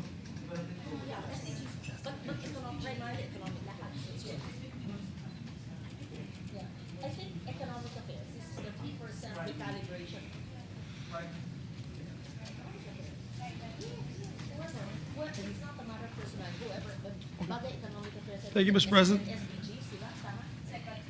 Yes, Mr. President, we'd like to refer the speech of the lady senator to the Committee on Economic Affairs as the primary committee, and the secondary committee will be the Committee on Sustainable Development Goals. So moved, Mr. President. Any objection? Chair hears none. So referred. No member on the Foreign Affairs? Wala pa? Foreign Relations? Yes, we were awaiting the nominee of the Good Minority Floor Leader for the extra additional member for the Committee on Foreign Relations, Mr. President. But for the record, Mr. President, I believe that the committee can already start hearing. They could have committee hearings, Mr. President. We start hearing already as soon as possible. Yes. And then we can follow the next, Yes. or the designation of the minority member in the committee. It's already, there are members of the minority in the committee. Can be in a later date, Mr. President. Yes, based on our rules, the committee has been organized with the Yes. previous chairman. Now, the change of chairmanship does not necessarily remove the members. So Yes. therefore, it is the same. It has been organized, and a quorum could probably be could maybe done by merely 2 senators in any hearing. Yes, Mr. Therefore, the acting chair or the new chairman may call a hearing on the committee itself. Yes, I believe the chairperson was just worried because he has a lot of treaties that he would like to already tackle in the Yes. committee. And I reminded him earlier, and I'd like to put this on the floor with the permission of the body, that it is already organized. The committee has Yes. been organized. We just Technically, changed the yeah. leadership, yes. So he Yeah, can have therefore. hearings, Mr. President. With or without a complete number of members, still the committee may function. Yes, Mr. President. For the record, we put that. For the record, yes. Thank you, Mr. President. All right. With that, I move that we adjourn session until 3 o'clock in the afternoon, Wednesday, February 18, 2026. I so move, Mr. President. Any objection? There being none. Senator Legarda? You can work without prejudice to those who want to work in the committees on a Monday or Tuesday. Oh yes, they can work with the committees. It's merely because of a holiday. Yes. Because of a holiday on Tuesday. Before I do that, I would like to withdraw my motion, Mr. President. I just move to approve the reading of the journal and approval of the minutes of the previous. You're dispensing with the reading of the journal Yes, the and moving to dispensing. approval? And its approval, yes, Mr. President. Yes. Any objection? 44th. Hearing none. The reading of the journals dispensed with, and it is approved. Yes, and people will be wondering why we're adjourning till Wednesdays, because we will be working until Thursday. So instead of Monday session, and there's no work on Tuesday, we'll come in on Wednesday and just suspend for Thursday, Mr. President. All right. All right. Therefore, So- I move, Mr. President, that we adjourn on session until 3 o'clock in the afternoon of Wednesday, February 18, 2026. Any objection? Hearing none, the session is adjourned until 3 o'clock in the afternoon of Wednesday, February 18, 2026. Advance Happy Valentine's, Mr. President.